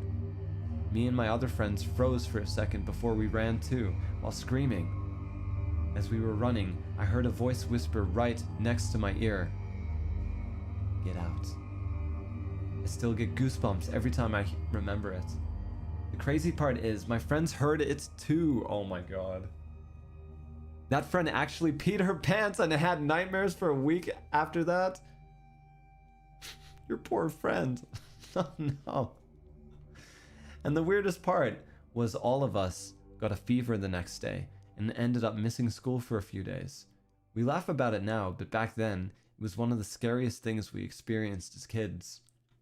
My friend told us that she felt someone touching her shoulders from behind, and she heard creepy laughing or crying. Now she's not a fan of horror movies. Yeah, because she's already lived one. She doesn't need to watch them, she's already lived them. Oh my god. They peed their pants as well. Must have been one terrifying encounter. I wonder what they saw. Your one friend that went into the room. That is really scary. Yeah, I can just imagine, the atmosphere just shifting all of a sudden, Everybody's, lighthearted and kind of just laughing it off and stuff. And then it just kind of just changes, and everybody goes quiet. Wah! Oh god. Wow. Scary. Kind of awesome though, but kind of scary. Awesome if you like ghost stories and stuff like me. Wow, thank you so much for the submission. My goodness. That was a good one. Atmosphere. atmosphere here. Poor girl. Yeah, poor girl. Oh no. Alright, we got another short and sweet one. I'm a listener from Japan. I'm using a translation app, so I apologize if the wording is incorrect. Konbanwa! Thank you for submitting. Arigato. Okay, let's see. It happened over a decade ago. On my way home from elementary school. There was a time when no matter how far I ran, I couldn't get home. It was a straight road, so I shouldn't have got lost. Yet I kept running in circles along the same path. By the time I finally made it back home after dark, 4 hours had passed since I left school. Even now as an adult, it still terrifies me. And that's the end of the story. Wait, that's kind of like... It's kind of creeping me out that this is like... as short as it is, and... as simple and to the point of it, you know, like... They would know their route back home, even as a elementary school student. And yet they just kept getting lost, and what, lost 4 hours? Oh, you know what that's... Oh, you know what that's kind of giving? You know, in... Okay, this isn't very scary to me, obviously, because I'm an alien. But you know, in alien abduction stories, where people are out doing something, and then they just look at their clocks, they just look at the time, and it's like 4 hours, you know, like 5, 6, maybe 8 hours have gone by, and it's like, what? Where did the time go? Like, it's, you know, unaccounted for. It's kind of giving that. Look, hey, I just want to say, if there were any aliens involved in this story, I would like to apologize on their behalf, okay? They were probably chill. Hopefully. Sometimes entities cast spells on you. Don't say that, that's creepy. How you doing today? I'm doing good. Reading some creepy stories. Oh yeah? Yeah? Yeah! Well, I guess it depends on the alien species, actually. But thank you for the submission. Arigatou gozaimasu. Wakata. Scary, scary. I just feel like... I feel like just being disorientated and stuff, and when you're on a very familiar path in general, like that would be a really scary experience, you know? You know, just like wondering, like, what the heck? How is this possible? Like, I walk this road all the time, you know? Like, just the, I don't know. Maybe even the possibility of just like, I don't know. It just kind of creeps me out too. Daylight hours with too bright sun and disorientation from the heat. I mean, maybe. But even that is kind of scary, right? Like, if it was something that you could explain like that, even being in that situation, like, you wouldn't know that in that situation. You would still be so freaked out, so. It's short, but scary. Like those 2-sentence horror stories. Yeah. No, they're good too. It's a good change of pace as well. Alright. Next story. And this might be the last story for tonight. I think I'm gonna end the stream after this one. Or maybe 2 more. These stories are so Moorish to me. Alright, we'll see how we go. See how you guys are feeling. Okay. Hi Ren, I'm JP Renvaderz. Oh, thank you for submitting. Can I tell you some scary stories that happened at my workplace? I hope it's the kind of story you like. It got pretty long, so if you get bored, feel free to stop reading halfway. Heck no, I want to hear. I'm using a translation app, so sorry if this doesn't come across perfectly. Now I'm ready. Thank you so much for submitting.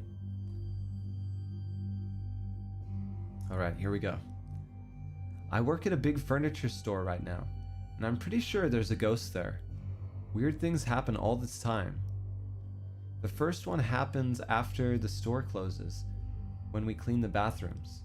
In the men's restroom, not restaurant, in the men's restroom, the toilet at the very back, and sometimes the second one flushes by itself.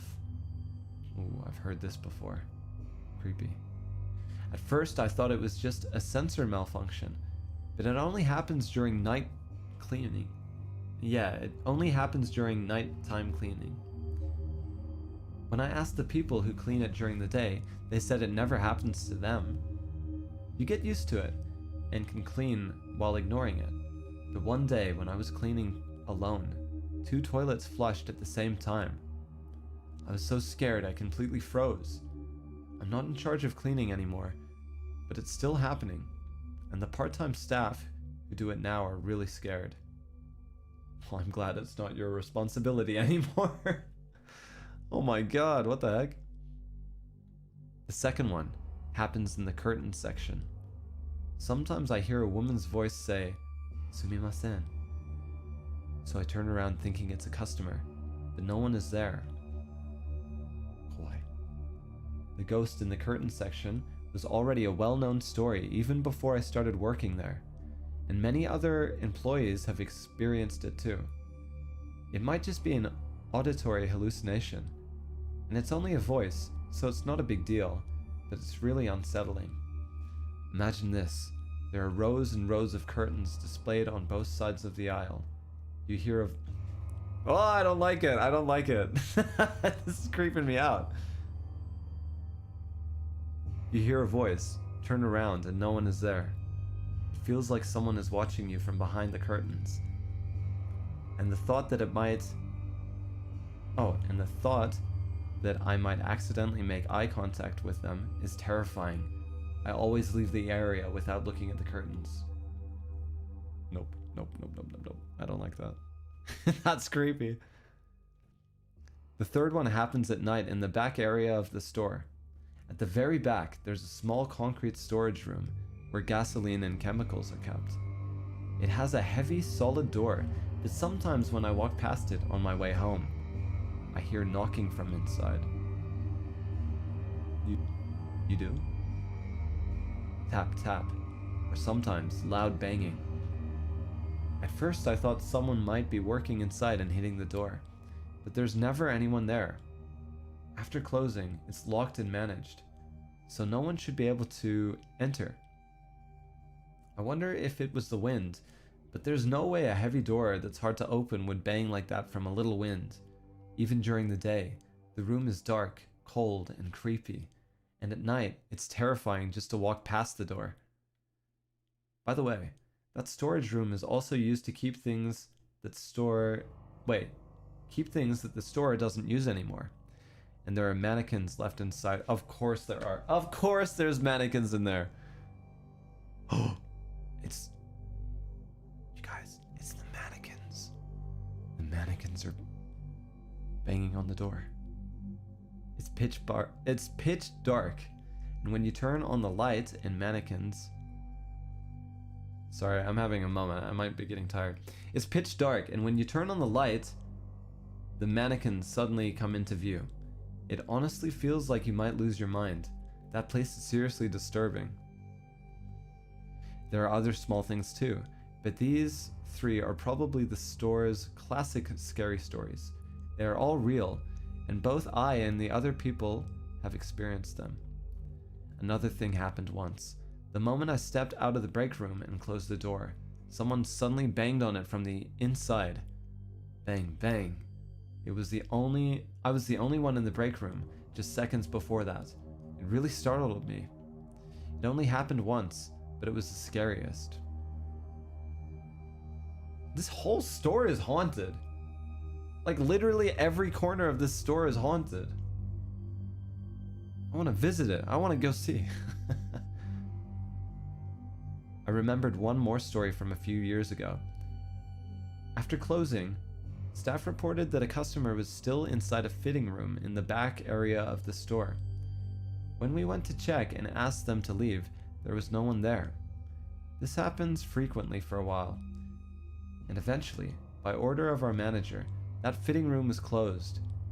Officially, it was for security reasons. Security reasons. Quote unquote security reasons. They know it's haunted. They know. Now the fitting room itself has been removed, and there's only a full-length mirror there.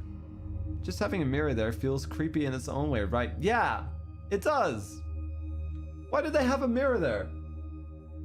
Does the mirror have to be there? Seriously? Honestly, I've gotten used to it now. I still get surprised, but I'm not that scared anymore. If I ever meet a ghost, I kind of want to kiss it like you would, Ren. Oh no. Oh no, I'm influencing you guys. No. You guys are gonna... You're gonna be like me. You're gonna be the first to die in a horror movie. Ren, please give me the courage. Haha. Oh my gosh.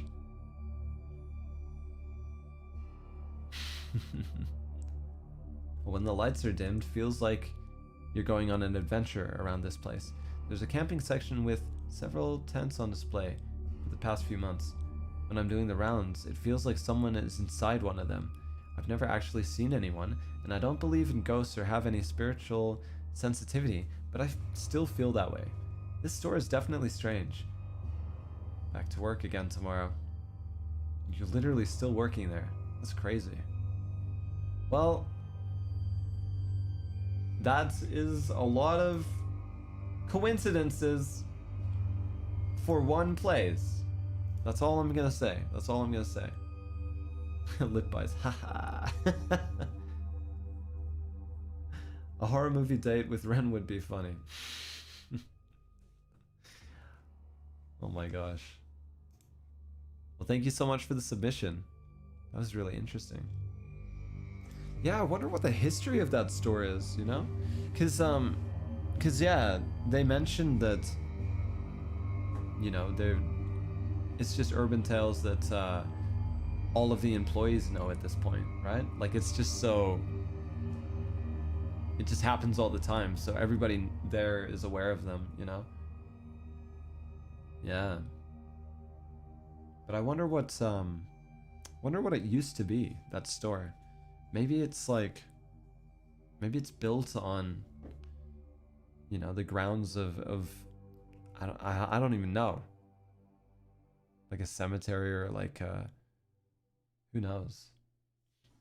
Would be interesting to find out though. But thank you so much for the submission. All right, you guys, you know what? You know what? 2 more stories. Let's do it. You want to do 2 more? I'm down for 2 more. It's so strange. Yeah, it sounds strange. This is why I want to go to Japan someday. There are some creepy things that I would like to experience. You want to go to Japan specifically for the ghost stories and stuff? Dang. I love horror stories. Yeah, they're fun. They're so addictive. I hope that maybe you guys can, you know, like I don't know. Maybe I'm a little bit weird for this, but sometimes at night when I want to relax and just like and get sleepy and stuff, I'll put on like scary story like readings and stuff myself, you know. And I don't know. I just kind of get like all sleepy and I'm like I don't know if that's weird. Only if you're not tired. I'm getting a little bit tired, but I'll do a couple more. You relax by hearing horror stories? What the hell? I don't know. Is that a weird thing? Me too? Same? Okay, there's some Renvaderz that relate to me. Yeah, I don't know. I love paranormal urban legends stories, and I want to experience them one day. Okay. It's not just me. Let's go. Alright. Let's do a couple more stories, and then we're good. Hi Ren, thank you so much for this scary stream. This isn't scary in a ghostly way, but it's quite strange, and it might be a little gross, so sorry if it bothers you. It's totally fine if you want to skip this. Alright, Renvaderz, you've got a warning right here. Might get a little bit gross, so... If you don't want to listen, then mute for the next minute, probably. Alright. There was a time when I was really into vintage clothing, and I used to buy a lot of it. One day I found an incredibly cute vintage piece and I bought it right away. That night, when I was about to wash it, I put my hand into the pocket to make sure it was empty. That's when I noticed there was a fairly large amount of something hard and small inside. Oh god. I thought, what is this? When I took it out, it turned out to be a bunch of someone's cut fingernails. Ah, what the heck? Ew, they said. I threw them away immediately and cleansed my hands with salt. Everyone, I really recommend checking the inside of pockets carefully when you buy vintage clothes. Blah, that's gross. Who would be collecting their fingernails in a pocket? Dude, that person who donated those clothes, they were trolling. They were trolling with that one. That is crazy. Ugh, I don't like it. Ugh. Can you imagine that sensation? No, I don't want to. That's crazy. That's definitely a story to tell. That's some voodoo stuff. Now, why would you do that? Yeah, that's what I'm wondering. I'm like, why would someone do that? They gotta be messing with people, you know? They gotta be. Nobody just collects fingernails, right? I hope not. I don't know. Don't make me imagine it. Okay, next story. Final story for tonight, you guys, and then we're gonna wrap it up.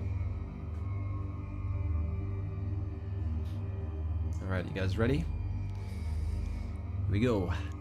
This one has a name, actually. They've got a title for it, and it's called The Last Room. Bum bum bum. This happened when my bestie and I were traveling abroad. My friend is a carefree and cheerful person. Wherever she goes, she enjoys the scenery as it comes. I, on the other hand, prefer to plan ahead, making thorough travel arrangements to ensure everything goes smoothly. In a way, our personalities complement each other. So, for this trip, I handled most of the arrangements, and she was happy to go along with it. The incident occurred on our first day at the hotel. We arrived at around 11:30 p.m. local time. After collecting our key cards, we headed straight to the room, eager to unpack and get some rest. Just as I was about to turn the doorknob, my friend stopped me and said, "Wait, did you knock? This is a last room, you know?" A last room? But the room numbered at the end. Oh, sorry. But the room number ended in 01. How could it be the last one? She briefly explained, a last room doesn't necessarily mean the numerically last room on the floor. Instead, it refers to rooms located either end of the hallway. Such rooms are often considered unusual. You could think of them as portals connecting the world of the living to the world beyond. What? So before entering, it's customary to knock 3 times to let whoever or whatever might be inside know. Sorry to disturb you. I'll be staying here for a few days. Please be kind. Okay. Real quick interjection. This is already like setting yourself up to be like really on edge for the rest of this trip. Like something is gonna happen. I wasn't familiar with this kind of custom and had never paid attention to it before. But since she mentioned it, I followed along and knocked 3 times. After that, we entered the room as usual and began unpacking some clothes. But then, something inexplicable happened. We were both tidying up in the bedroom when a noise came from the bathroom. I went over to check and found that the spare roll of toilet paper and the flameless fragrance diffuser made of plastic placed on top of the toilet tank had fallen to the floor. At first, I didn't think much of it. I put them back and returned to organizing our things. Looking back now, it was indeed strange. First, the bathroom window was closed. Second, the toilet tank was against the wall. How could those items have just fallen on their own? Then, about 20 minutes later, another noise came from the bathroom. This time, my friend went to check. Again, it was the toilet paper and the fragrance bottle on the floor. What was truly unsettling was that as she was walking back to the bedroom after putting them back, the sound happened again. Get the hell out of there. Get the hell out of there. This time, we both went to look. Once more, the same two items were lying on the floor. We started to feel frightened and avoided going into the bathroom afterward. We called the front desk to ask if we could change rooms, but they said no. It was peak travel season, and there were no vacancies that night. By then, it was almost 12:30 a.m. We were exhausted from the long flight and bus ride, so we decided to just get some sleep and recharge. Then, I fell into a nightmare, and to this day, I still remember the details vividly. It wasn't a lucid dream, nor did I experience sleep paralysis, but I just couldn't wake up no matter how hard I tried. In the dream, a woman in a floral patterned dress was crouching at the foot of the bed, staring at me. She tried to grab my feet, and I struggled desperately, but I couldn't break free from her grip. I just got goosebumps. Soon, she slowly moved to the head of the bed, getting closer and closer to me. Yet I couldn't make out her features. Her whole face was like a black hole, as if it was swallowing all the light around her. As my fear intensified, I started to lose track of whether this was a dream or reality, because I could actually feel the cold aura she emitted. She even began reaching a hand towards my face. Fortunately, that final struggle finally pulled me awake. I gasped for air several times and noticed a faint light seeping through the curtains outside. Once I calmed down, I realized my friend was sitting on the bed in her pajamas. Seeing that I was awake, she said, "What happened to you last night? You kept shouting and screaming, but your sleeping position never changed. It was like someone had tied your hands and feet. It scared me so much I couldn't sleep all night. And they didn't wake you up?"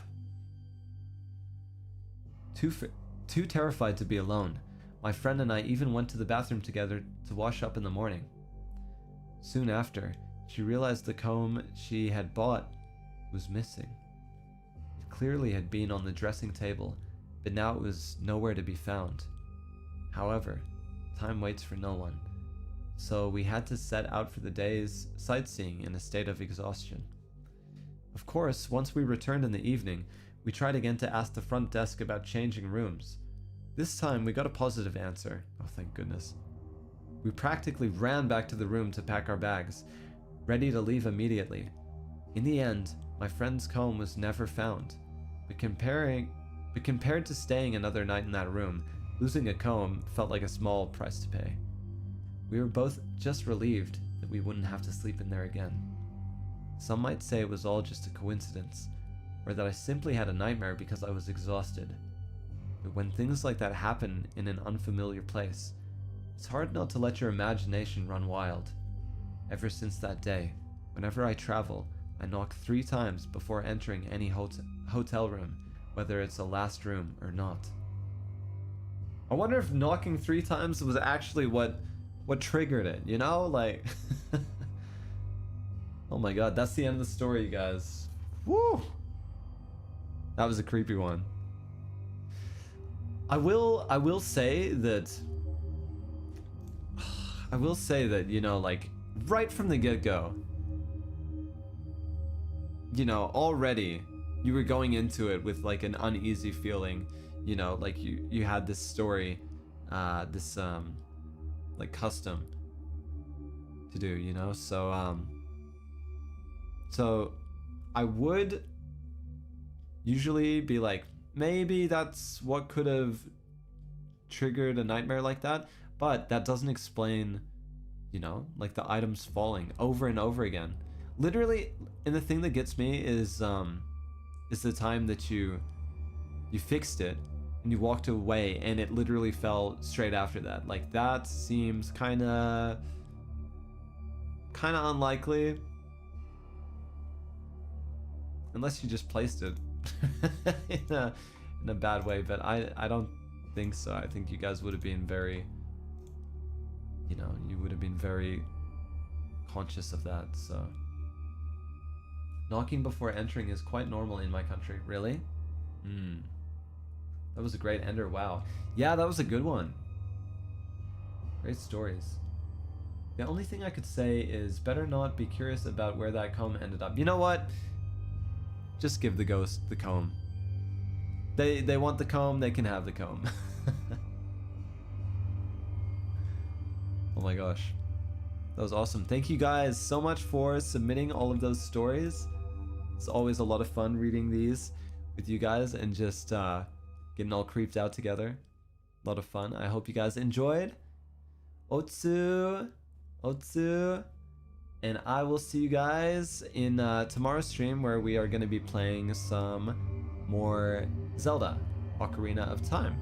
So something quite a bit more lighthearted. So if there were any Renvaderz who sat this one out, we'll be seeing them tomorrow. All the scaredy cats. Anyways, ということで配信終わりましょう。みんなありがとうございます。Thank you so much. Those stories 本当に怖い話。Lots of scary stories. It was very awesome. And thank you so much, Moiso-chan. Thank you so much for the super. Kumanbachi, thank you. Thank you for part 2. So many scary stories. Usually stay up till 3 a.m. but definitely try to sleep early tonight. Thank you so much. Kumanbachi, thank you so much as well. Ghost appears by you. Quite a few of the stories were about childhood and childhood memories that really stick with you. Yeah, I think there's a lot of those ones, right? You know, makes sense. If something like that happens when you're growing up, you know, like, that's gonna make an impact on you. That's gonna stay with you. Sai, thank you so much for the super. Terumi, thank you so much. You guys, I gotta do a dedicated super reading stream soon, so maybe next week we can do a Zotsu, and I'm gonna read out all of the supers. But thank you guys so much. Thank you for all your generosity and just kindness and patience with me, and yeah, I hope you had fun tonight. Yuna, thank you so much for the super. Sora, thank you so much. Wanaru, thank you so much. Sayako, what the heck? Thank you, you guys. It's late in Australia, isn't it? Yeah, it's getting a little bit late now, so I'll hop off and try to go to bed a little bit early. I'll do the same thing, you guys. I'll sleep before 3 a.m. So so nothing bad happens. Or maybe I should stay up and see if a I can finally meet one. Yeah. Banban, arigato. Oni-chan, thank you so much. Arigato, thank you. Me, thank you so much for the super. Yuka-chan, thank you so much for the super. And Haun, thank you so much. And Nene, thank you so much for the supers, you guys. What the heck? And Kat has just given 5 memberships, so welcome to Alienation to those 5 new people. Thank you very much, Kat. Remember to give them a kiss? I will, you guys. If a scary ghost sneaks up on me, this is a warning. This is a warning. I don't know how I may react. If it's anything like in my horror streams, in my horror game streams, you know, like, it might be weird. I'm sorry. Yeah. Thank you guys, and I will see you tomorrow. Otsu, bye bye bye. Go watch some cute dog videos if it's late for you right now and you don't want to be too freaked out tonight when you go to bed. Go watch some cute puppy videos. And woozy woozy woozy. Mwah. See you guys later. Bye bye. Oh, thank you, Kaho. Bye.